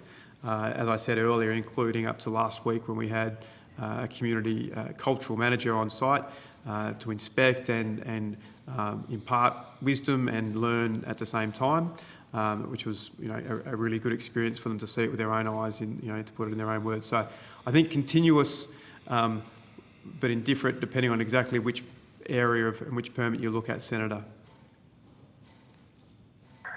Thank you. And given that you've now acquired Origin's assets, does that broaden your opportunity to support traditional owners and or Indigenous people in terms of employment and other opportunities? Yes, absolutely. I mean, Origin have done, I think, an exceptional job since they became operator in around 2014 over a very large part of the Beetaloo Basin, and they have been very proactive in trying to engage native title holders, Indigenous-owned businesses, local content more broadly, and I think we really benefit, and we have an absolute commitment to continuing the engagement and the community programs that they have set up, and we are having ongoing conversations and dialogue with the key people at Origin, as we certainly intend to continue to excel in that area, and I think it's a huge benefit for the industry and for the Beetaloo at large that that's the case, and that we as an operator recognise the importance of those programs and will continue to support them. So do you employ traditional owners directly at all? We contract directly to Indigenous-owned companies where we can. At the moment, as I referenced earlier, in the exploration phase, it is not the major pieces of work, but we have direct awarded to the Elliott-owned, Indigenous-owned business pretty much for any service they can offer, which has mostly been recycling and waste removal. They've also done our vehicle inspections, for sort of a gate security type role, and we'll look to continue to engage Indigenous and local-owned businesses. There are only a couple of businesses in Daly Waters. They benefit greatly from all the operator activities. Similarly in Elliott's, we'll look to increase that over time. We will look to increase direct participation within Tamboran, as Joel's already said. There is a phase when you're in exploration that we need an appraisal where we need to keep those expectations appropriate to the certainty we have. And I think that's something we hear loud and clear when we engage on country. Promises, promises, promises. And so it is a balancing act of painting the opportunity that's in front of us, but also not making promises that we may not be able to keep. And so it's an open and honest dialogue on that front. But in a success case, I would see abundant opportunities for us to offer apprenticeships, scholarships, training programs, and employment opportunities. That's great. That's exactly the sort of thing that is very much needed, particularly for some of our most marginalised in the Northern Territory. Can you tell me what sort of economic return will this have? Will these operations have for the Territory more broadly? That's a really good question. There's a couple of studies done by ACL Allen and Deloitte over the years. Equally, I recognise that activists who aren't in support of onshore gas have done reports that will say the opposite. And so I think it is fair to say that it is uncertain, but in a success case, I think it's also very reasonable to anticipate a really substantial transformational opportunity for the economy. The scale, really is not going to be limited by the supply. So there is a quality of resource here in the Beetaloo that could underpin a major scale for the Territory and indeed for Eastern Australia. And there are not many other natural gas projects and opportunities that offer that opportunity, certainly none as mature as the Beetaloo.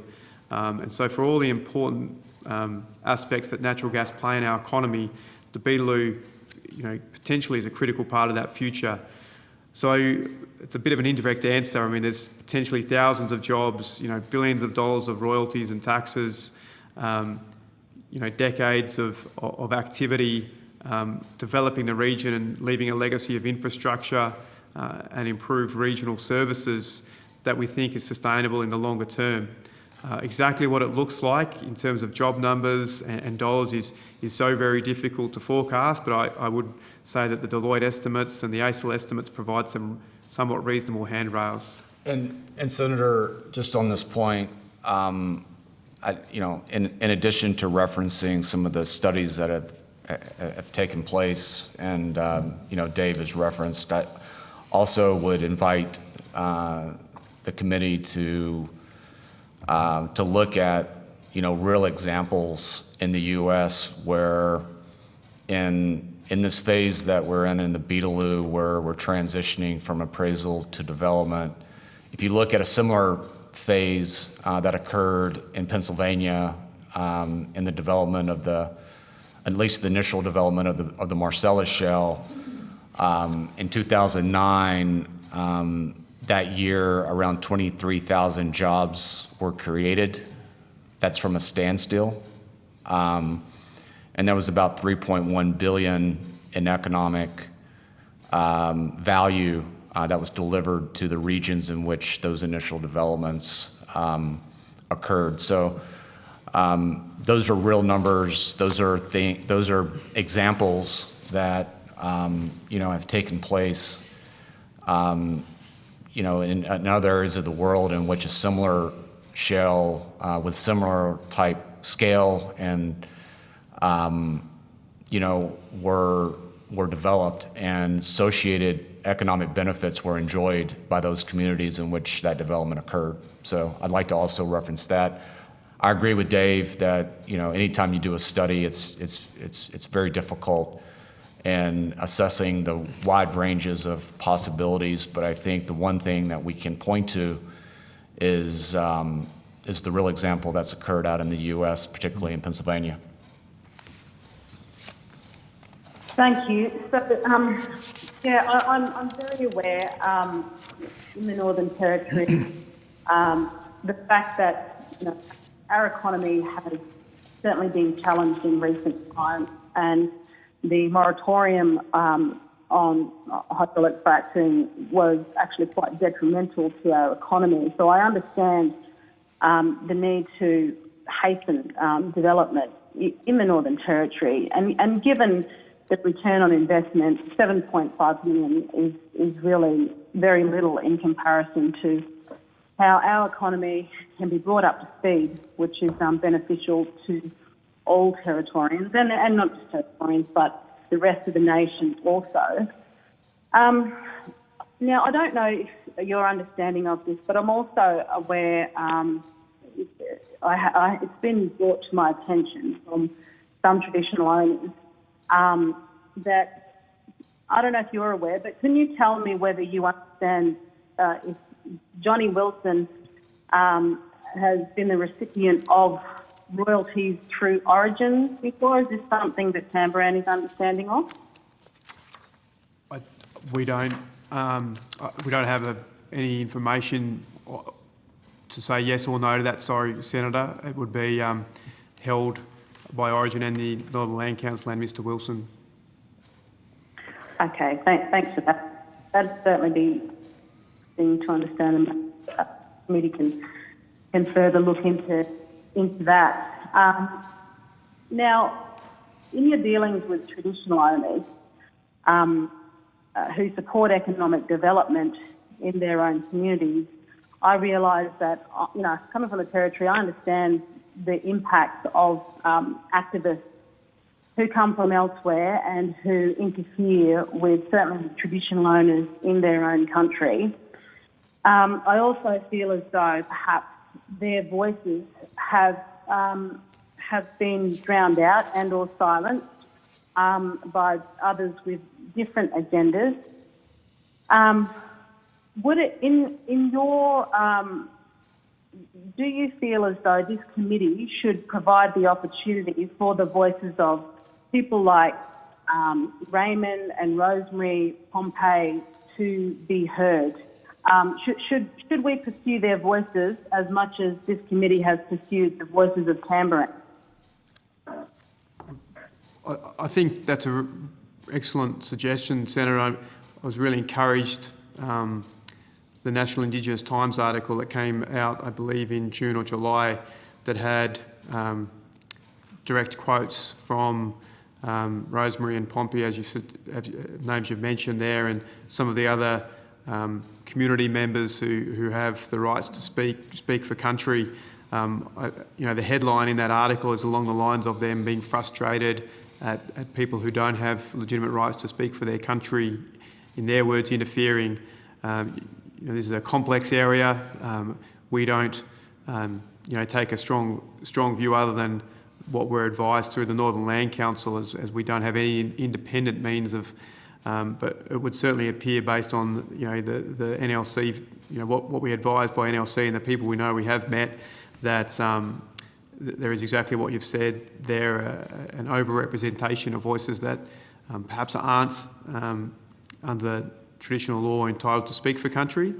And so, it is a difficult and complex situation, but I think you've raised an excellent point, and we support that diversity of view being heard, not just an anti-view being heralded. I don't think that's representative.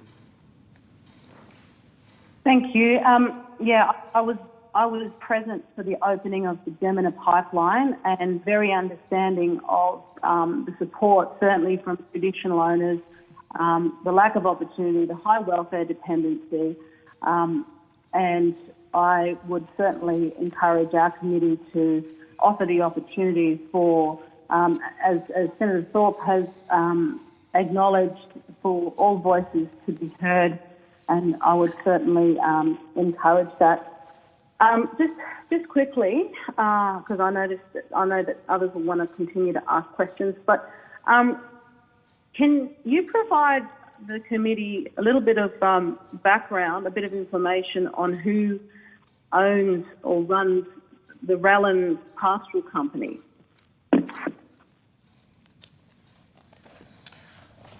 Senator, respectfully, I'd like to take that on notice and provide that information back to the committee at the appropriate time.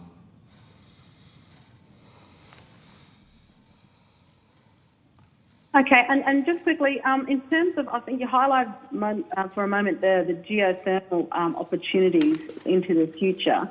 How would this benefit local communities, possibly through education and environmental issues? Senator, this is the geothermal opportunities, is that correct? Correct. Thank you for the question. Now, as Joel mentioned, there is quite a bit of geothermal potential up in the Northern Territory, and developing this would be a renewable energy source that would provide 24/7 baseload power. So I think it leverages a lot of the technologies that the oil and gas industry brings to the region in terms of drilling, and I think it's just one of those other opportunities that having the gas industry in the Northern Territory can provide renewable energy, but then also the flow-on jobs and other opportunities in the region.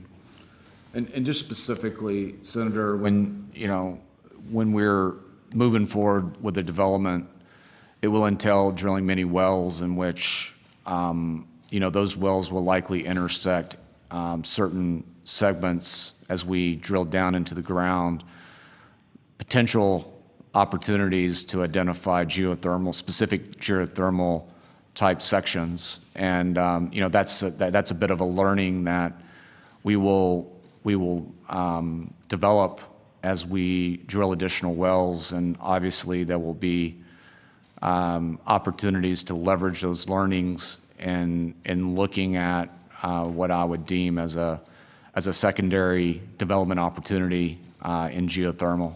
This is something that's been done in the U.S. again, and there's a sidecar type opportunity with geothermal that we see as a real opportunity that we could develop over the next 5 or 10 years. Great, thank you very much. That's all from me. Thank you, Senator Price.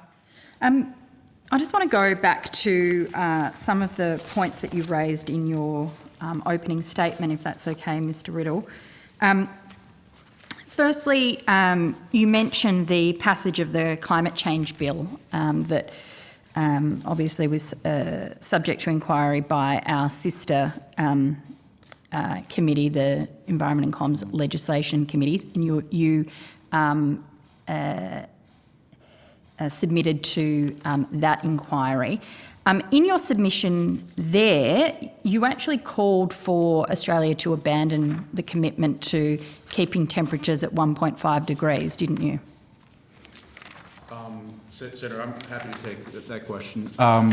In terms of our submission under the climate change bill, the first line of our submission was that we welcome the legislation and Australia meeting its international commitments under the Paris Agreement. So, we do note that the Paris Agreement is well below 2 degrees with aspirations towards 1.5. Tambrand supports the science. We support IPCC. We support the Paris Agreement. And I think you can see Tambrand's commitment around emissions reductions with our own net zero by first production commitment.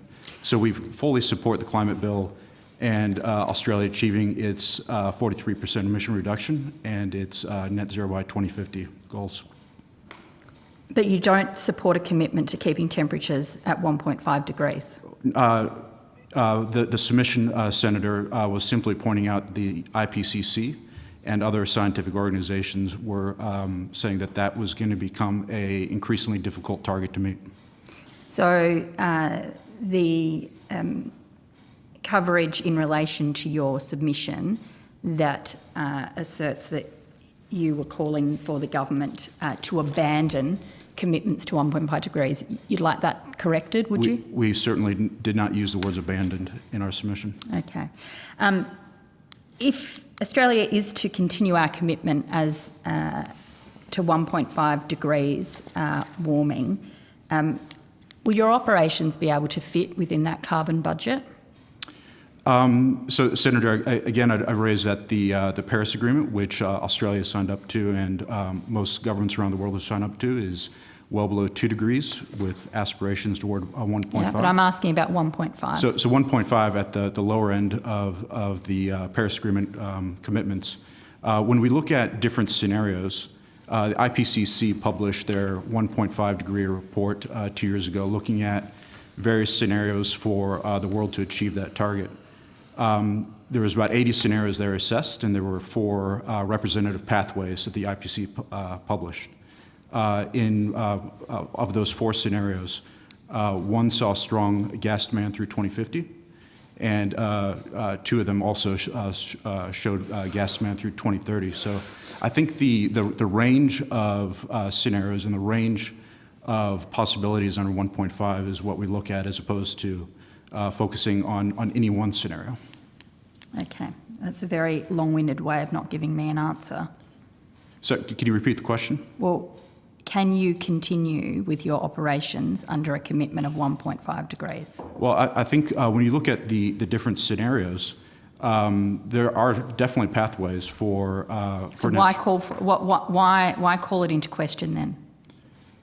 In our submission? Yes. Well, Tamboran, we don't have a scientific organization behind us, or we can't make our own No, scenarios. you're gas men. You're not scientists, are you? So we definitely rely on the IPCC and other organizations. So we were simply, stating their findings that 1.5 was going to become increasingly difficult. But I think when you look at our own commitments around net zero by first production in 2025, it shows you the level of commitment that Tamboran has around reducing emissions. Let's go to that commitment, because that was going to be my next question.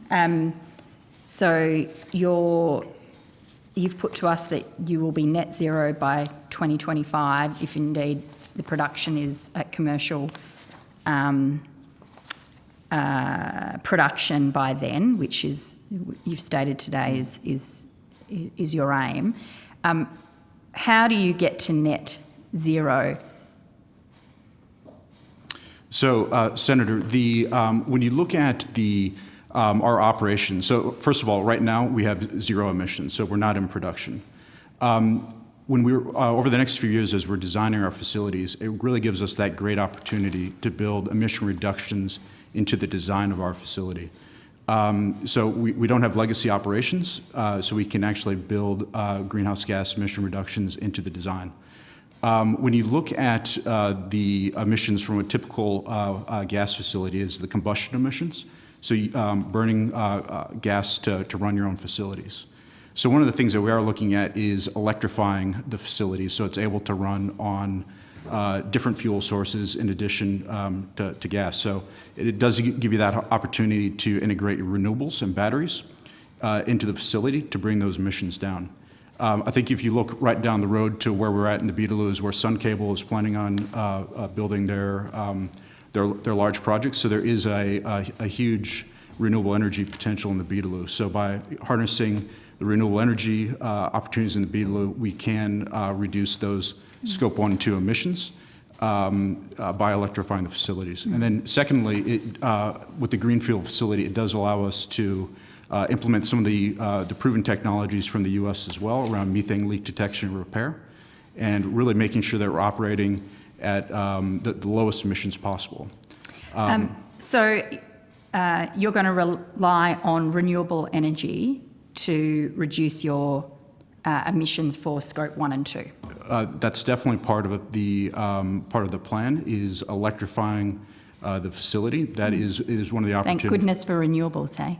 Well, it does. I think it's when you look at the opportunities in Australia, Tamboran is definitely not anti-renewable. I think when you look at the resources that we have in Australia, I think it just shows that you can be both a renewable superpower and a natural gas superpower. And I think with the opportunities that we have there, it'd be silly not to look at how do we most economically reduce our emissions, and it could be renewable energy and batteries for a portion of those emissions. Mm-hmm. Yeah, so are you planning on using any offsets? Well, for any facility, you'd likely have some residual emissions. It's highly unlikely you'd be able to reduce to absolute zero. And I think the Australian government and... But you've put to us today, by 2025, commercial production, you'll be net zero. Correct. You must know how much you need to offset in order to deliver that. Yeah, that's correct, Senator. So how much are you going to be offsetting? So it's actually, so from a Scope 1 and 2 perspective, if you're looking at our pilot facility, The emission forecasts we have are around 50,000 tons for that pilot facility. That's if we don't use any renewable energy. So if we do use renewable energy, it's, depending on the configuration of the facility, we haven't gone to the design phase yet, but What type of offsets will you use?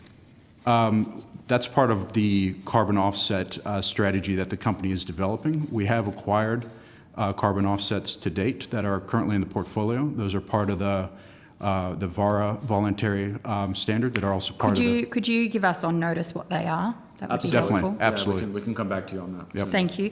I want to go to, and so just to be clear, when you say net zero, you're only talking about reaching net zero for scope 1 and 2. You're not talking about ensuring that you're responsible for all of the pollution your gas is going to create. So it's the emissions that we would report under the Australian National Greenhouse and Energy Report in the INGRS framework. So that's correct. That'd be the scope 1 and 2 emissions.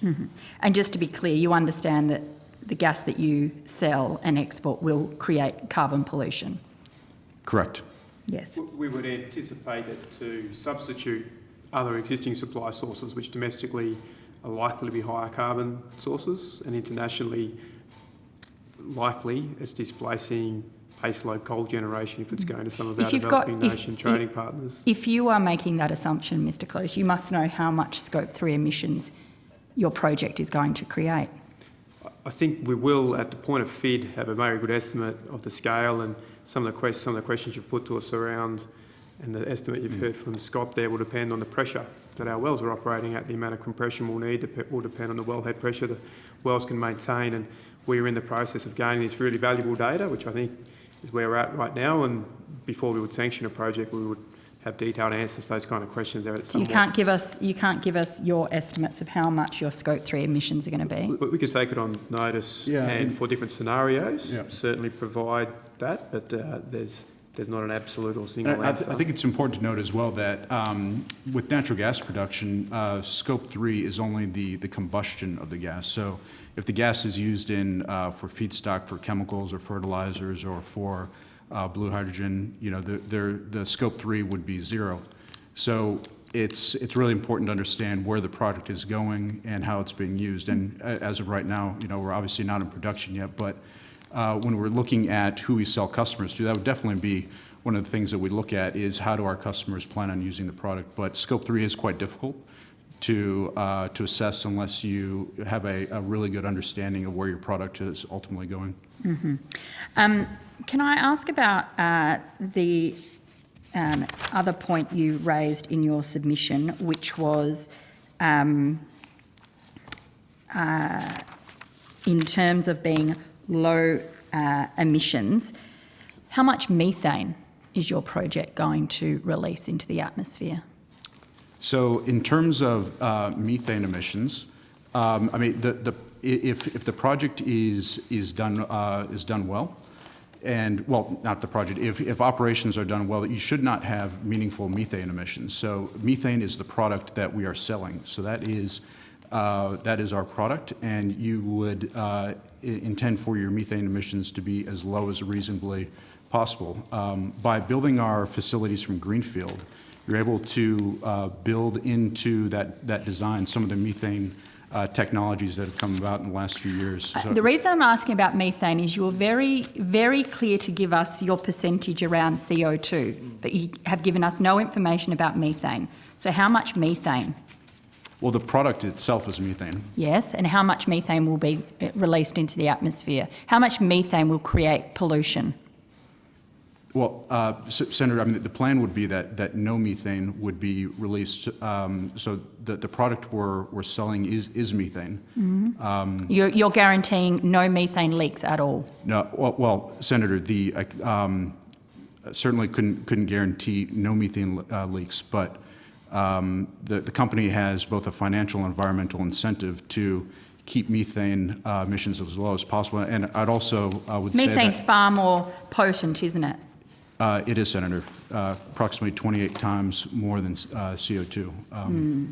I would say with the proposition that it should be absolutely minimised, and the regulations should be set up to ensure they're minimised. I think the Queensland industry shows world-leading performance in this area. The CSIRO studies done have shown that relatively new build projects have the opportunity to benefit from decades of technological advancement. We would anticipate similarly, and we would absolutely be planning for zero, targeting zero. And I think all operators would be planned to be held to account if they aren't achieving that. I got to pick you up on the language that you all continue to use, which is we would be planning, we should be planning. I mean, you're telling us that this project is on track for commercial production within 3 years. Yeah, that's So correct. you must have all of this information, and if you haven't, is that why you weren't able to raise your own capital? You had to come for the taxpayers' money. Well, Senator, first, thank you for that comment. I think, part of our, I think the objective we have as a company over the next 12 months, as we move closer to a sanctioned decision on our development that we're planning to bring online in 2025, that sanctioned decision, we anticipate being at the end of next year. And a lot of the detailed engineering work related to the questions that you're asking will be conducted in great detail. And, we're happy to, part of our company's culture is to be transparent. We have a sustainability commitment that we've made, and part of that will be, being transparent with the data and how we're planning to monitor that data as part of our detailed engineering plan around the facilities that Scott references. I am interested, Yeah. Mr. Riddle, about what the methane monitoring will be. So could you unpack that for me? What type of monitoring are you going to have? And you talk about transparency. Good. Let's hear it. There are regulations in place following the scientific inquiry. One of the recommendations that's either been or is being legislated. Can I take it on notice and, confirm that we'll, of course, comply with the regulations that are in place in the Northern Territory, and again, as part of a project sanction. Self-monitoring of methane is convenient for companies, isn't it? Well, I think as Dave is mentioning, that's a requirement. That's a requirement as per the regulations. And so, that's something that we take very seriously and something that... Do you accept that a number of experts are concerned about the under-reporting of methane levels because of the self-reporting and self-monitoring aspect? Yeah, we acknowledge that is a concern of some. Yeah. And so how would you deal with that? Well, I think as Scott mentions, one of the real opportunities that we have, in building a greenfield plant, acknowledging that other operators here in Australia have plants that have been around for 20 or 30 years, and so you're talking about retrofitting those plants, which is a completely different task versus constructing a brand new plant with brand new technology around methane detection. That's something that we plan to design into our facilities and something that, is part of our sustainability plan broadly. Would you give an undertaking for real-time transparency around that data? Senator, respectfully, I'd like to take that on notice. And you're going to take on notice, you can't tell us now what the plans are for monitoring and reporting on methane overall, so you're going to take that on notice as well, are you? Well, Senator, out of great respect for you and the committee, what I will take on is, the company will be focused over the next 12 months in a very detailed engineering exercise that, we have in front of us, and that's something we will commit to taking on without a doubt. There's a lot of work to do in the next 12 months, isn't there? Yeah, absolutely. Yeah. Okay. Could I turn to some other matters? You talked about in your opening statement around supply of the domestic gas market on the East Coast. How do you plan on getting your product from the Beetaloo Basin to the East Coast? The primary pipeline that we'll look to be accessing is Jemina's Northern Gas Pipeline. That's a pipeline that was constructed in 2018 for $800 million. That was spent by Jemina on a 100% cost basis. I did mention in previous questioning that we do have a joint venture with Jemina, and that joint venture aligns with our ability to access that pipeline. And that's a pipeline that will tie the Beetaloo Basin into the East Coast gas market. And so that's the primary. And when will that be finished and completed? The pipeline is already constructed. It was constructed in 2018. And so it's all ready to go, is it? Yes. And so where will the bulk of your product end up?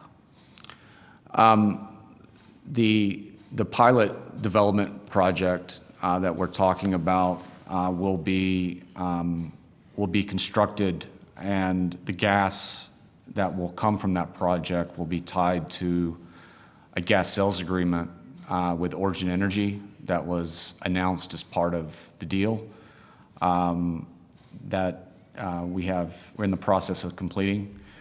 That gas sales agreement Origin has committed to buying gas at Ballera, which is a key node into the East Coast gas market. And so the commitment that we've made is... How much will that be worth in terms of ton? It's roughly around 37 PJs a year. And I will reference that the ACCC recently announced that a shortfall is anticipated in the East Coast gas market of around 56 PJs a year starting next year. So we're hoping to bring this gas supply into the East Coast gas market as quickly as possible, given the impact that a positive impact we can have around addressing the potential shortfalls into the East Coast market. Could I go to some other questions? You've obviously had operations in Ireland. Yes, ma'am. And can you tell us about how Tamboran's project in Northern Ireland ended up? Yeah, so I joined the company in 2013. At the time, the company had operations in Ireland, in Northern Ireland, And as what you was referenced. what was your role in relation to that, Mr. Riddle? So my role is, I was employed by Tamboran as my current role as Chief Executive Officer, and part of my initial job was to assess all the assets that the current company had at the time, including the assets in Ireland.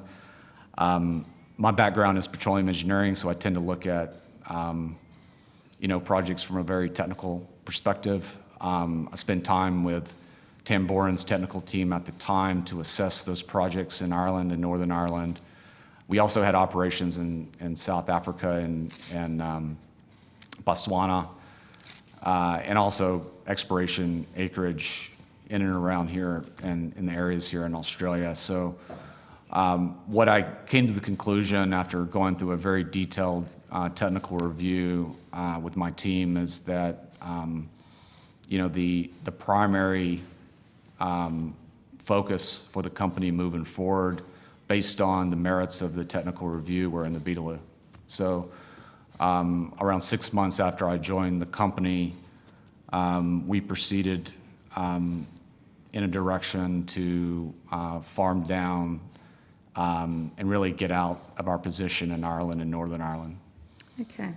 So how do you explain... So you're saying it was... You decided to refocus. You triaged effectively. Yes, ma'am. Okay. That was the determination. That was my recommendation to our board of directors, and that was the ultimately direction we took as a company. Did it have anything to do with the fact that your exploration permit was terminated?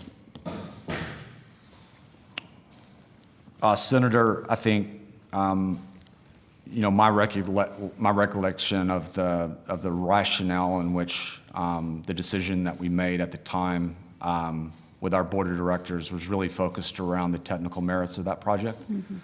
Is it correct that your exploration permit was terminated by the Northern Ireland government? Senator, I'd like to take that on notice and confirm that. You don't remember? Senator, I do remember there being lots of dialogue with the Northern Ireland and Ireland governments at the time around the technical statement that I think you're alluding to around the permits being terminated. I'd like to take that on notice and come back. It'd be good to know what your recollection was, Mr. Riddle, about the exploration permit being terminated after it was discovered that you didn't actually have planning permissions in place but already commenced evacuating and blasting. Yes. Is there any recollection you have So, about Senator, that? I understand that's the allegations that are being tabled. But as I mentioned, I'd like to take that on notice and come back to you. After Tamboran's permit was terminated, did the company threaten legal action against the Northern Irish government departments? Not that I can remember, ma'am. I understand that there were threats made for damages to cover lost profits. And I want to know whether that is correct and whether any legal proceedings are still on foot. You can take that on notice. Yes, I'll take that on notice, ma'am.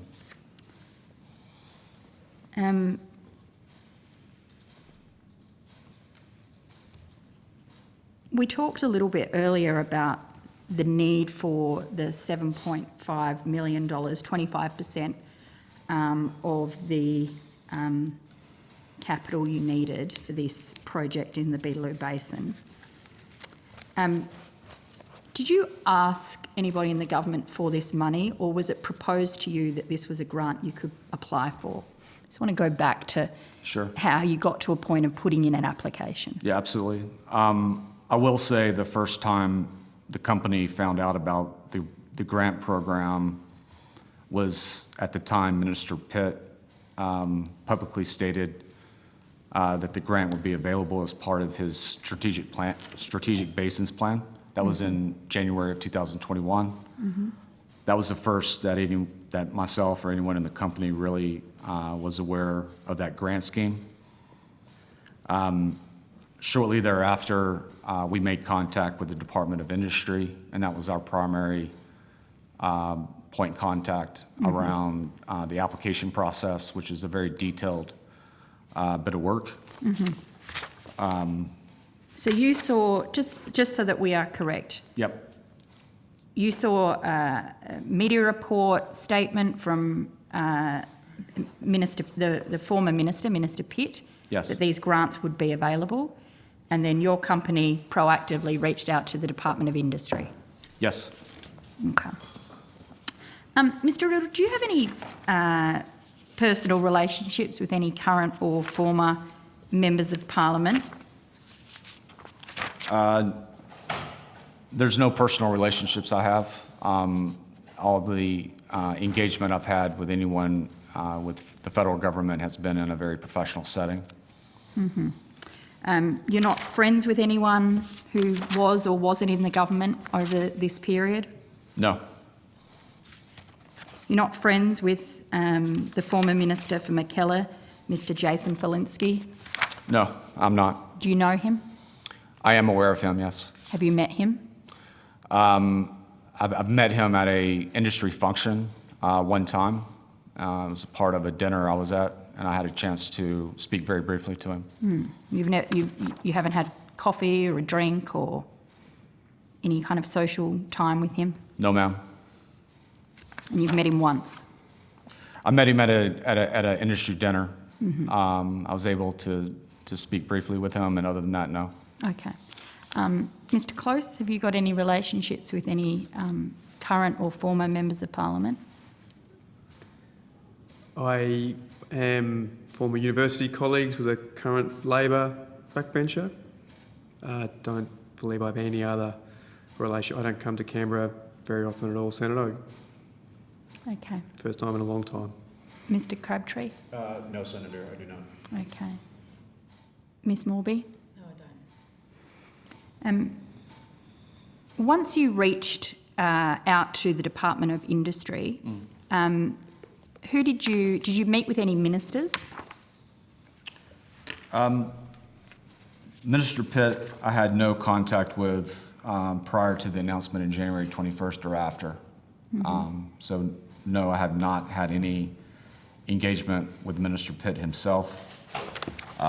Any other ministers? Minister Taylor, like Jason Walensky, I met at a dinner as part of a industry event, and also met him at a one luncheon. This was in the second half of 2021. Yes. And did you discuss the grant application with him? Absolutely not. We didn't discuss the grant, and we did not discuss anything related to the merits of our application. Any of your other colleagues discuss the grant directly with any ministers at the time?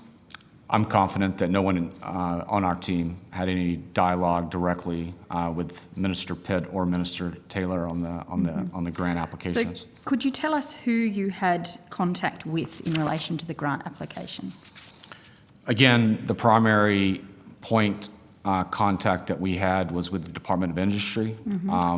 The specific people that we engaged with, I can take on notice and provide that back. If you could take on notice, Yeah, sure. that would be helpful. Yeah, we would like absolutely. to know that who in particular you've been liaising Yeah. with. The reason this is important, Mr Riddle, is that we do have assertions that there was other out of the realms of the normal process conversations, and I'm just trying to work out where the truth lies.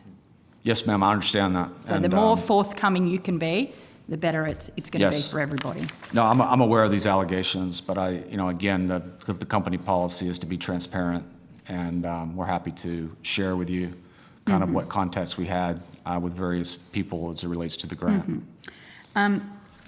It's been put to us that there are relations between Tamboran and members of your executive team in the form of attending fundraisers for political parties. Do you have any recollection of that? Or any knowledge? Look, from time to time, people in my team attend industry events. And that is, again, the intention is to ensure that our company's position is clearly provided to government stakeholders. So that's something that we conduct and make time for as industry functions come about. And something that, a philosophy of mine is that, for me, it's an opportunity to listen and to understand on both sides of politics. It's not just one side of politics. So that's something I actively do, is attend events to understand, especially for events in which, senators like yourself are speaking. I'm happy to attend those to understand, sort of issues and how they may relate to my company's activities. And that includes specific fundraising events? Absolutely. So these are events that I've attended in my professional function, have been fundraising events. Would you mind taking on notice a list of the events that you have attended that are specifically fundraising events? Sure. I'm happy to come back to you on that. Thank you. You talk about both sides of politics, and I think that's important in this context, seeing as there has been a change of government. I'm wondering about your company's engagement with the current Minister for Resources, Minister King. Have you had any discussions, or has anyone on your team had any discussions with the Minister or the Minister's office since a change of government? Yes, Senator, we have. And when did they occur? From my recollection, they occurred approximately 6 weeks ago, the last meeting. But for clarity, if you could allow me to take that on notice, I can come back to you. I mean, getting this meetings. stuff on Yeah, sure. correct is important, so I'm happy sure. for you to take that on notice. Was there any discussion in that meeting 6 weeks ago about extra financial support? Not that I can remember, no, ma'am. Are you aware of the comments that the Minister made yesterday in relation to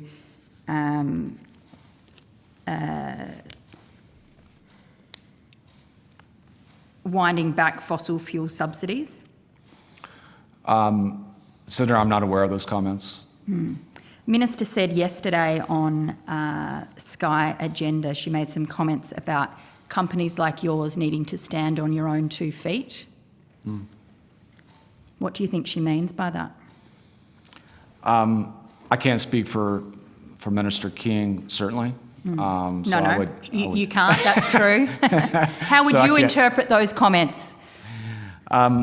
Look, I would interpret those as saying that, companies like Tamboran, need to execute their business plans relying on private capital.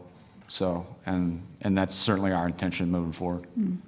Would you be prepared to pay back the money that you've taken from the public purse so far?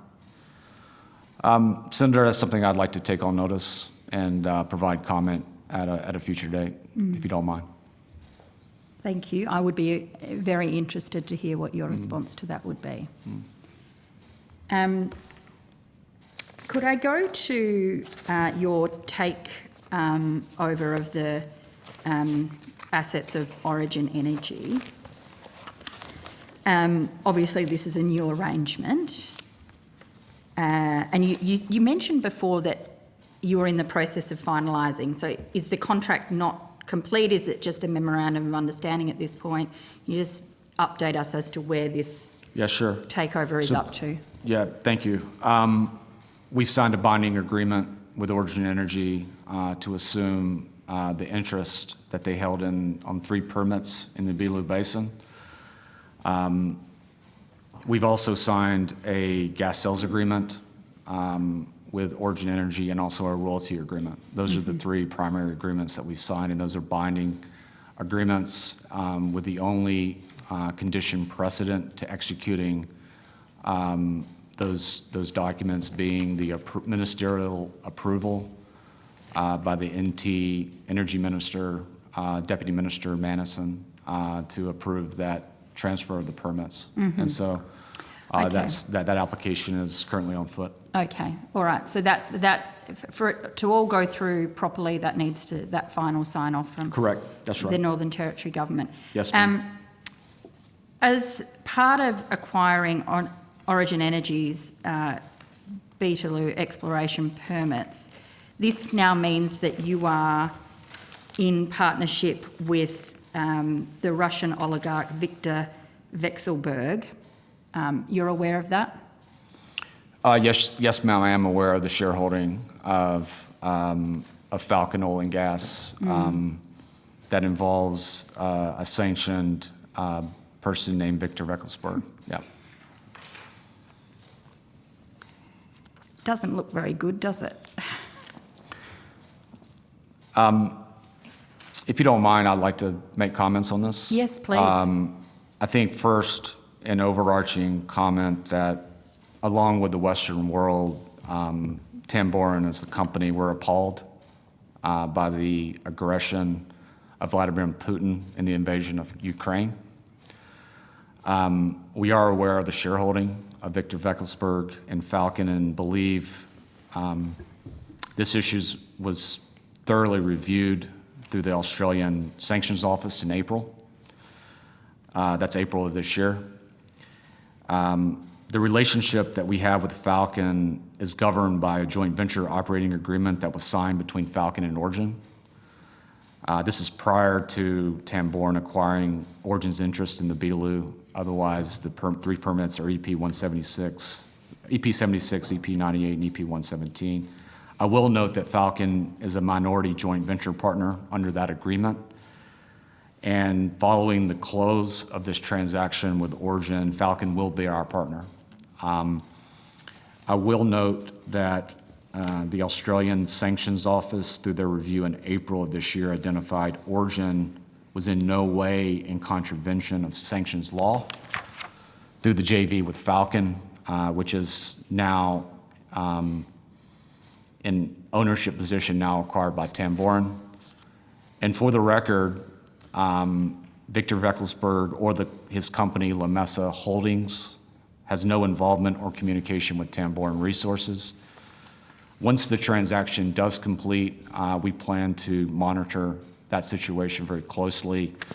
And if required, we will confirm the ASO's assessment that was made originally back in April.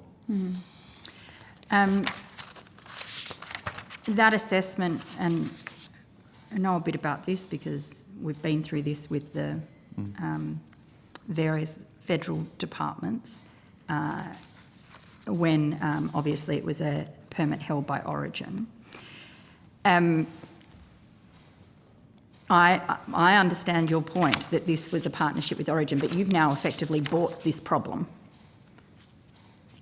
So you have to be going into this with your eyes wide open. And the assessment that was made was pretty loose. It was about financial benefit. If you are planning to be in commercial production by 2025, this bloke's about to get money pretty soon. Have you got any updated legal advice as to whether this time frame creates and the commercial production, the money flowing to this friend of the Russian President Putin, where that will stand in the sanctions that that are now held to him, not just by Australia, but the US and the UK? Sure. No, we have we have a lot of appreciation for the situation. It's something that the company did quite a bit of diligence on ahead of the finalizing the agreements with Origin. And respectfully, it's something that, until we complete the deal with Origin, I think that will be, something that we will again monitor. We've committed to monitoring the situation in light of our business plan. How do you think it looks to the Australian taxpayer that's forked out millions of dollars to your company, which is now going to benefit a mate of Putin's? What I'll say, we're effectively subsidising a Russian oligarch. Well, just to be clear, Senator, the grant that we're discussing is tied to a permit that Tamboran owns 100%, has no involvement with Falcon, just for the record. That's EP 136, and that is the SWEP assets.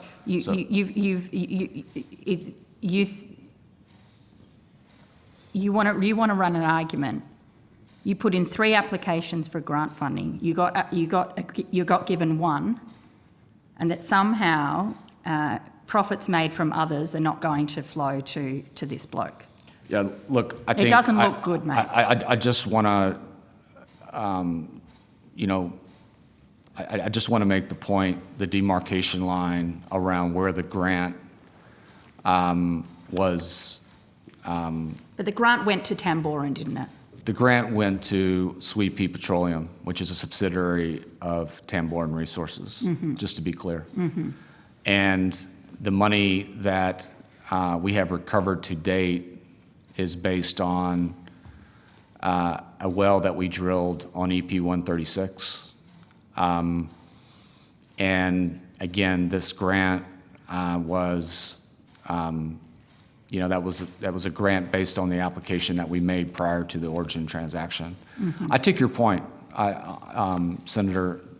Again, it's something that I think, as I said up front, I think, we're appalled by Vladimir Putin's aggression and the invasion of Ukraine, without a doubt. It's something that we're aware of. We're aware of this issue, and it's something that we're going to commit to making sure that there's no contravention of sanctions laws moving forward. And that's, why I referenced the opinion by the Australian Sanction Office in April. And obviously, after we close the transaction with Origin, we'll maintain close contact with that office moving forward. Thank you. Senator Grogan, sorry. Can I just add Yes. that Falcon Just, Ms Morby, can you just introduce yourself? For the sorry. people? Joanna Morby, I'm Company Secretary of Tamboran Resources. I'd just like to say that Falcon does not benefit from any profits or benefits that we have from EP 136 that SWEPO own. It's a totally different tenement. So the money that comes in from the government for the Sweetledoo investment is Sweet Pea's investment, and Tamboran's investment has nothing to do with the Falcon Origin deal. Okay. So they're split. Yes, I think that's going to be a very hard argument to run publicly. Senator Grogan. Thank you, Chair. A lot of what I had to ask has been covered, so I really just have a couple of quick pieces here. There was a lot of conversation earlier about job numbers, employment, etc., and the flow-on benefits, economic benefits. I wonder, do you have a breakdown, not of anything other than just what you hold yourself, what job numbers you anticipate, or what job numbers you have in action right now, what you anticipate in the period up to full production in 2025, and then what that ongoing piece might look like? And again, like I say, just in terms of what your employment piece looks like, if we acknowledge that there is obviously a further supply chain benefit. Yes. Thank you, Senator, for your question. For the record, today, Tamboran employs around 30 individuals.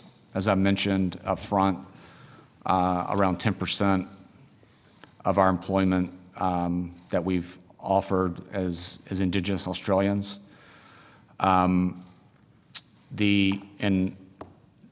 think your question is, how does that employment, direct employment, sort of look like as we move forward to our first production? It's a very important question and something that, we are going to be looking very closely at over the next 12 months as the detailed engineering and planning sort of that work is complete. I will say, however, if I do, sort of look at similar developments that have occurred in the U.S. of similar size, the uptick in employment would be in the hundreds of people, approaching 1,000 as we get into a full field development. And so how that sort of takes place over the next few years, I think it will be subject to a lot of detail work that we're going to do. And I wish I could provide you more detail. And I think out of transparency that I'm committed to, I will be providing employment numbers as we move forward. But given where we are, without having completed that detailed bit of work, it's a real challenge to be very specific to the committee around what those exact numbers will be. So you would anticipate at full production you would have about 1,000 employees? Somewhere in that fairway, yes. And would they be all local employees, or would that be spread across your operation, maybe in some headquartering in Darwin, some across the basin? What would you anticipate that looking like? I think primary place of employment will be in the Northern Territory. It's obviously where our operations will exist, and that's where a lot of the employees will be dedicated. So I would say majority of our employees would be dedicated in the Northern Territory. Cool. And would you anticipate seeing some of that as sort of fly-in, fly-out workforce or permanently located?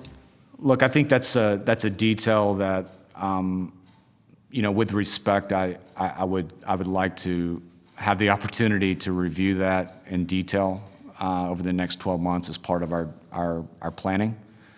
And certainly, it's something that I think once we finalize sort of our development plan, we'll have more clarity on.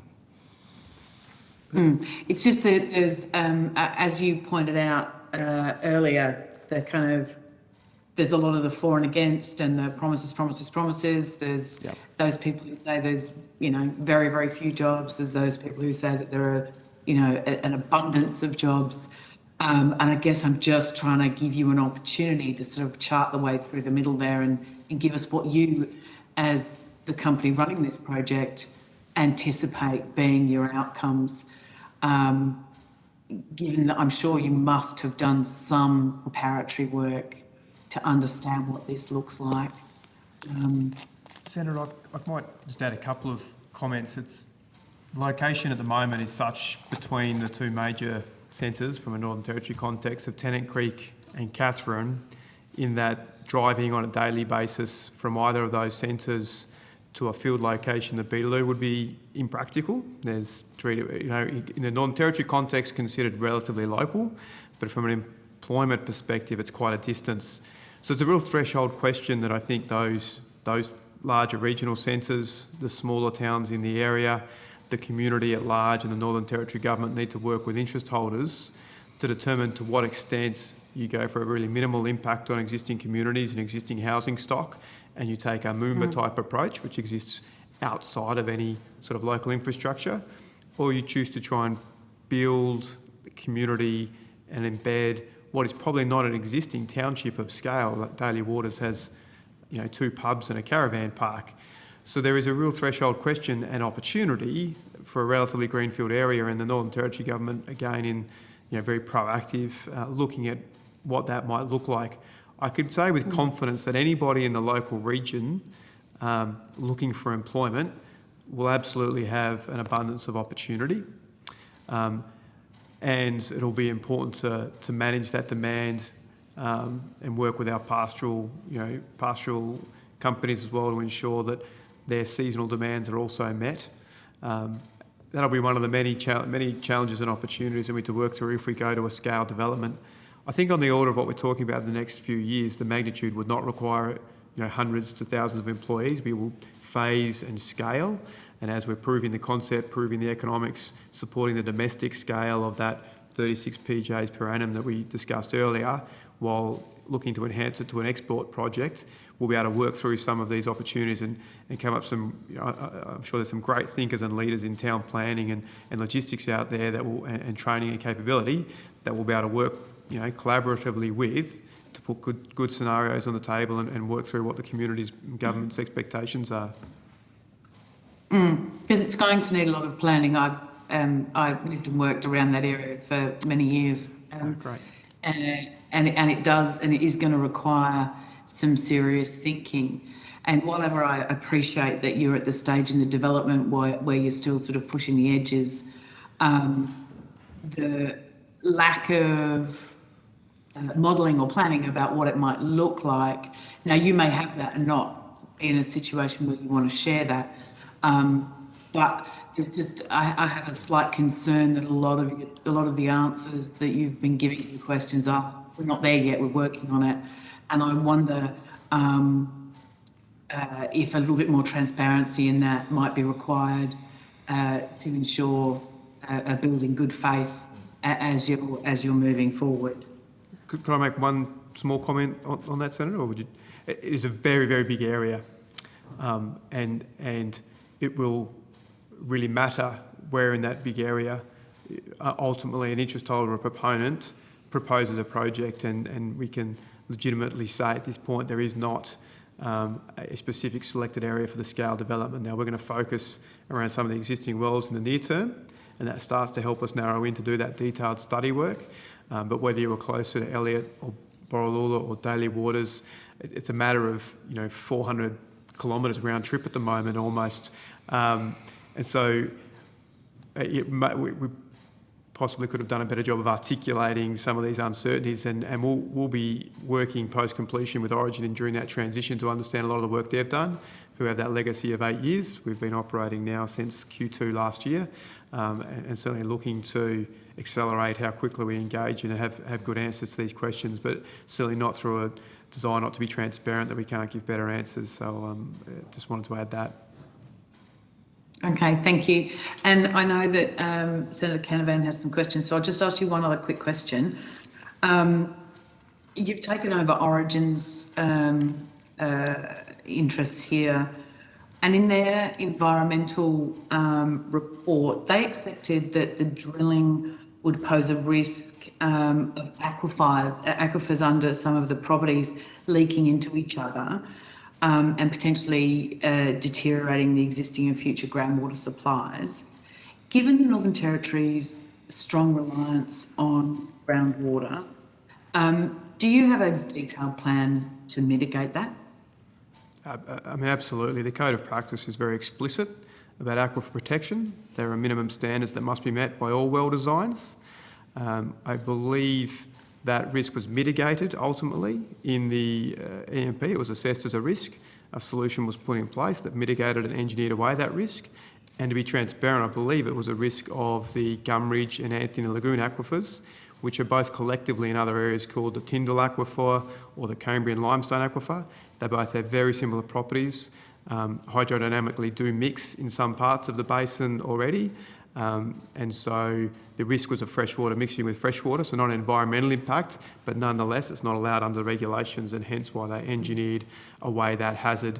And so we have the same Code of Practice requirements. We've drilled water bores before. We've drilled the Maverick 1 well, understood the depths of the Anthony Lagoons, the depths of the Gumridge Formation, those two Cambrian limestone aquifers, the depth to the water table, and we've been able to assess what we'll require in terms of monitoring and isolation between those aquifers. And in our instance, we only have a saturated Gumridge Formation, a single aquifer unit where we are at Maverick, and that differs across the basin. So yeah, we understand the hydrogeology and the drilling engineering very well. The Code of Practice is rigorous, and so the aquifer protection is part of every well design. Cool. But at this point, you're not quite sure where any further development might end up. You're still doing test wells, is that right? Yeah, I think that's right. There are multiple places that could be good opportunities for development, and we're working with Northern Land Council, with landholders. We now have over 3 to 4 million acres to really take a good look at and work out what is optimal. In all of those areas, we have a good understanding of the geology, good understanding of the hydrogeology. So I don't think, regardless of the specific geography, that hazard changes or that risk assessment changes. Okay, thank you. Thanks very much. Thanks, Chair. Thanks, Senator Crowe. Senator Canavan, you there?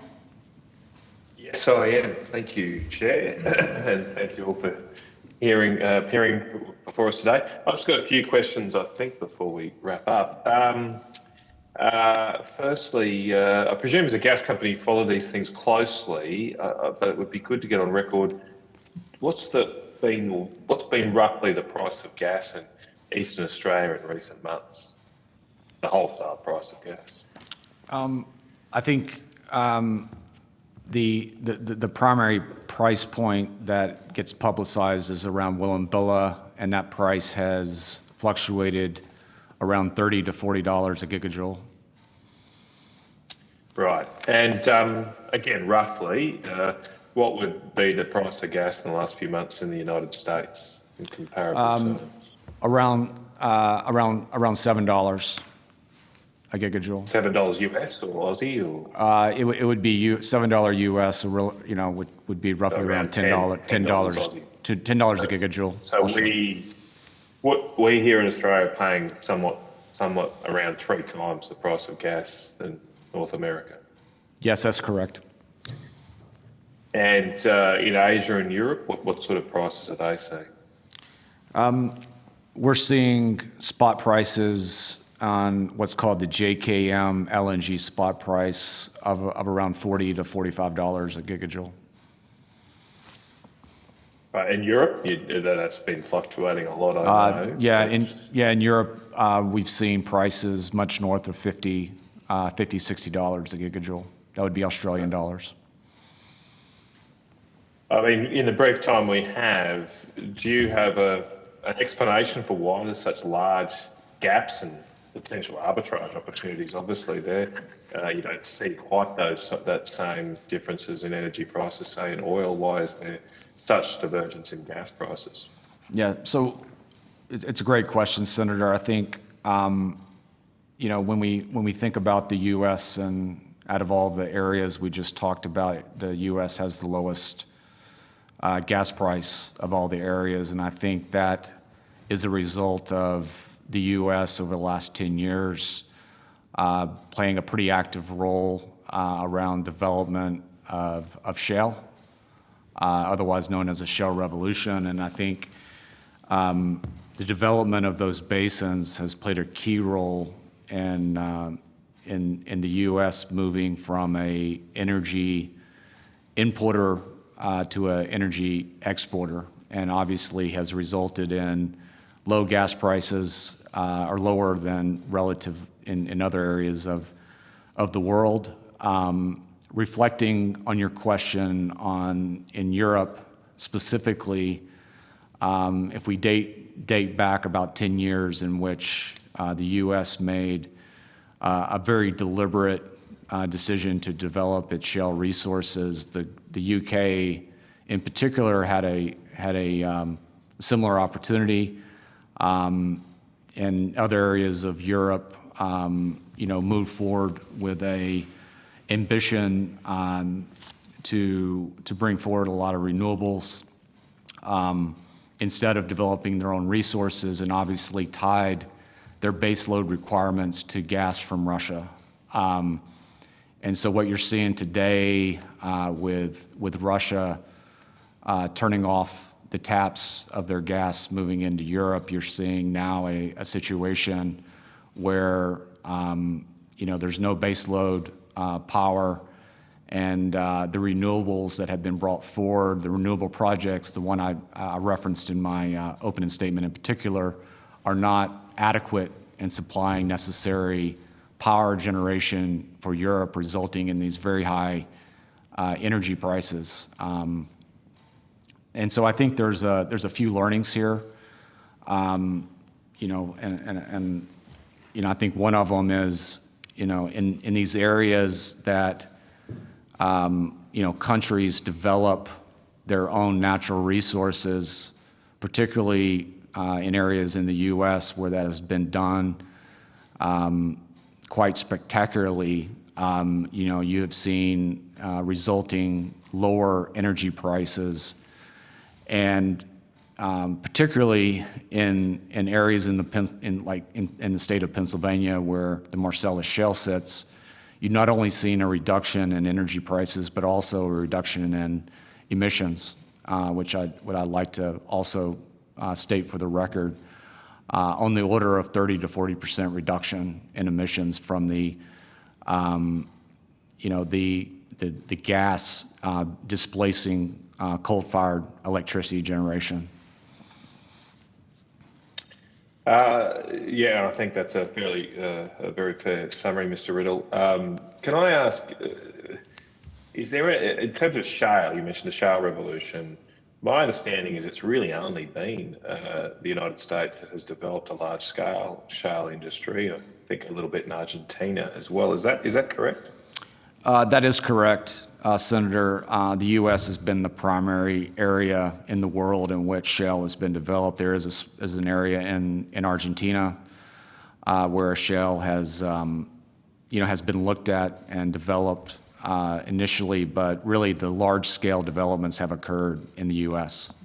Our Canadian friends have also benefited. They might like to be just distinguished from the Americans, but Canada have also developed a substantial amount of shale resource. Argentina, the Vaca Muerta. China has actually progressed a couple of different basins. They just release less information. And the Middle East is arguably on the precipice of some really substantial unconventional gas development too. So there is some exceptions, but absolutely reinforced. The US have gone to tens of BCFs a day in 12 years. So it's a different scale, without doubt.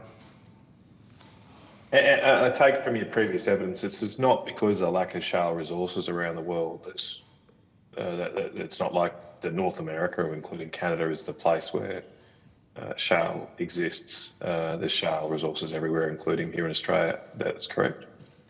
It's a really interesting question, Senator. There are other places that will ultimately prove to have the same natural endowment, but there are very few places that have the abundance of the natural endowment that the Texas, Oklahoma fairway up to Alberta in Western Canada, and then in a slightly older geological age in the northeast up around Pennsylvania, the Marcellus Shale.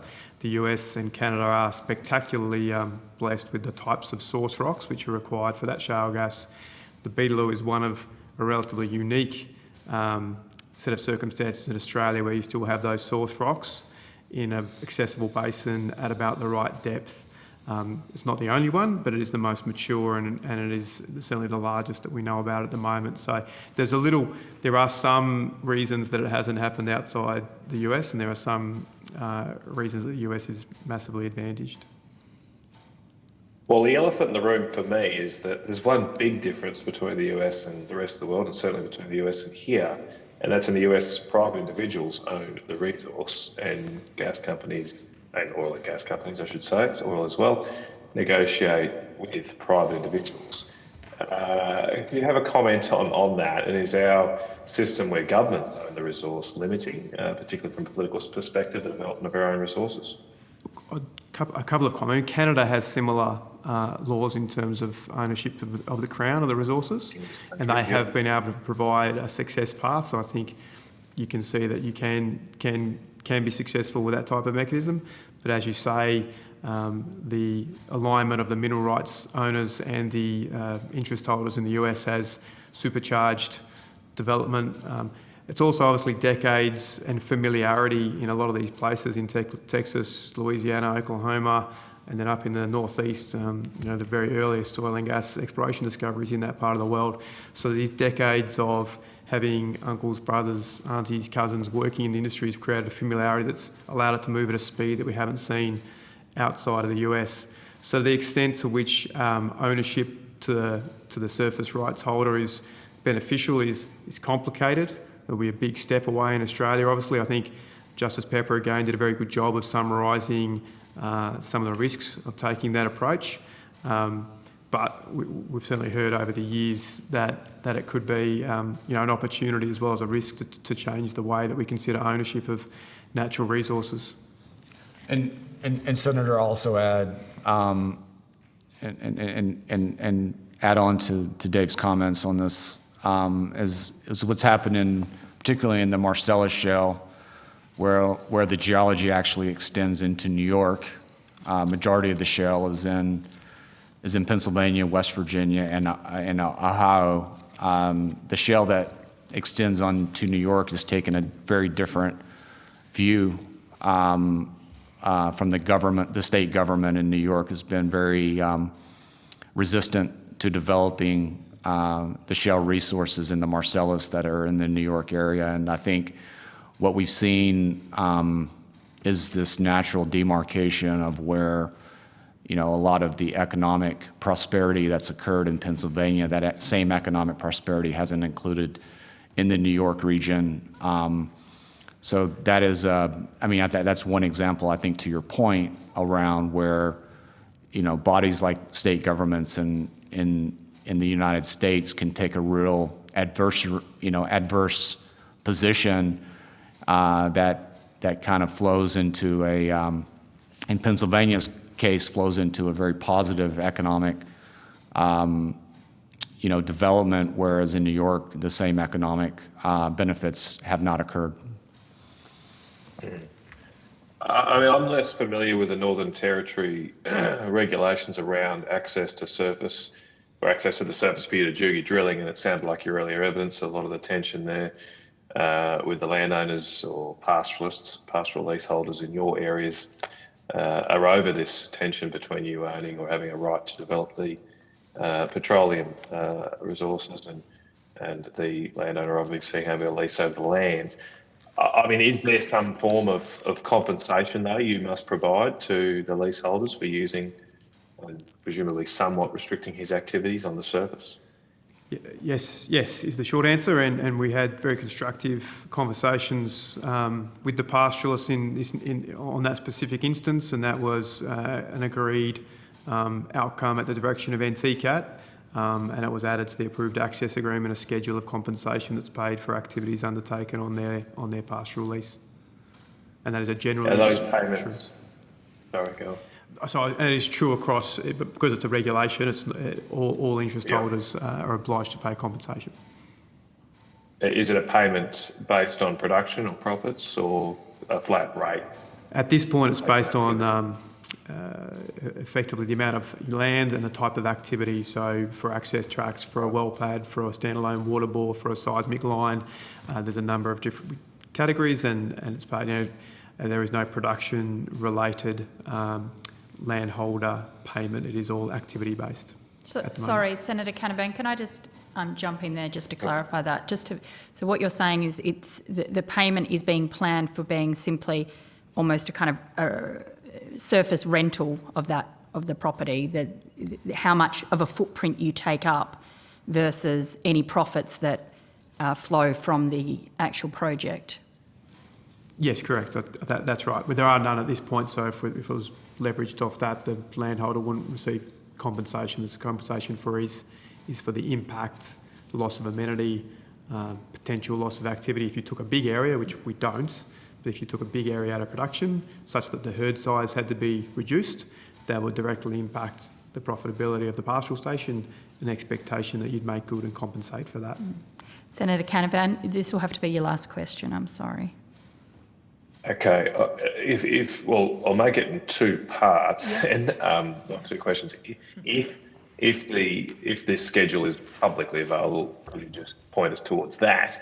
I probably presume it's not, and so if it's not, could you outline what percentage of revenues of Tamboran's developments of this particular lease do you expect to have to pay in compensation to the pastoral leaseholder?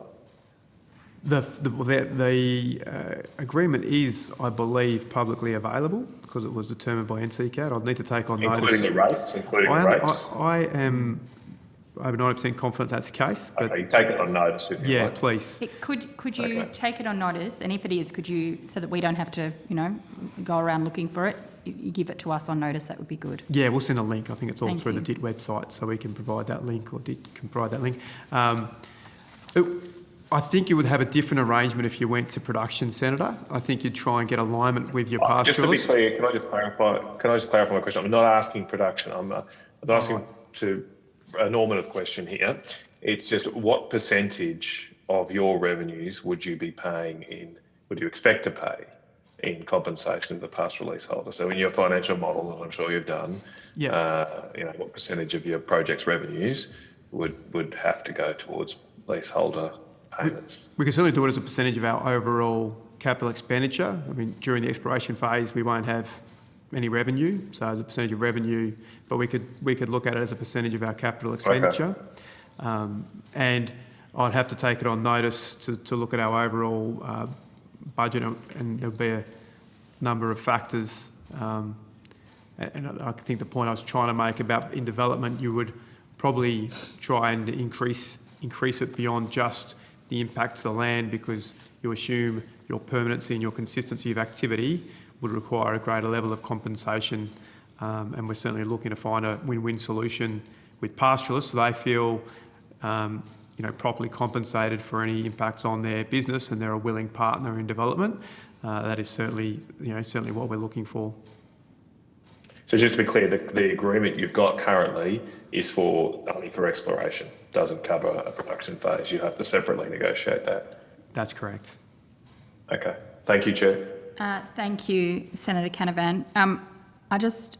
Mr. Close, and the whole way through this hearing, and I appreciate that you all appeared today, but even in that last question, there seems to be a lot you either don't know about what's going to happen over the next 3 years, or you're not prepared to tell us. The phrase, you probably would suspect, you probably would assume, when you get the Hansard back, perhaps have a reflection on if you have a genuine claim to transparency. There was a lot of ifs and buts throughout today. Senators will have, I know there's a number of senators who have follow-up questions, so there'll be questions on notice given to you, and we appreciate you getting back to us as soon as possible. As I said from the outset, I was very disappointed that it had to get to this point. We would have liked to have been able to have had these hearings much earlier in the process, but we appreciate that we've been able to now move forward. Thank you. That concludes today's hearing. Thank you to all of the senators who dialed in, and I appreciate that for those doing it remotely, it is sometimes difficult to follow, so people's patience has been, from my perspective, greatly appreciated. Thank you to the witnesses who have appeared, to Hansard and Broadcasting, and the committee has agreed that responses to questions on notice should be provided by Monday, the 24th of October. The Secretariat will be in touch with you about that. And of course, you'll have access to the Hansard transcript so that you're clear about the questions you've been given. The committee stands adjourned. Thank you. Yeah, thank you. Thank you.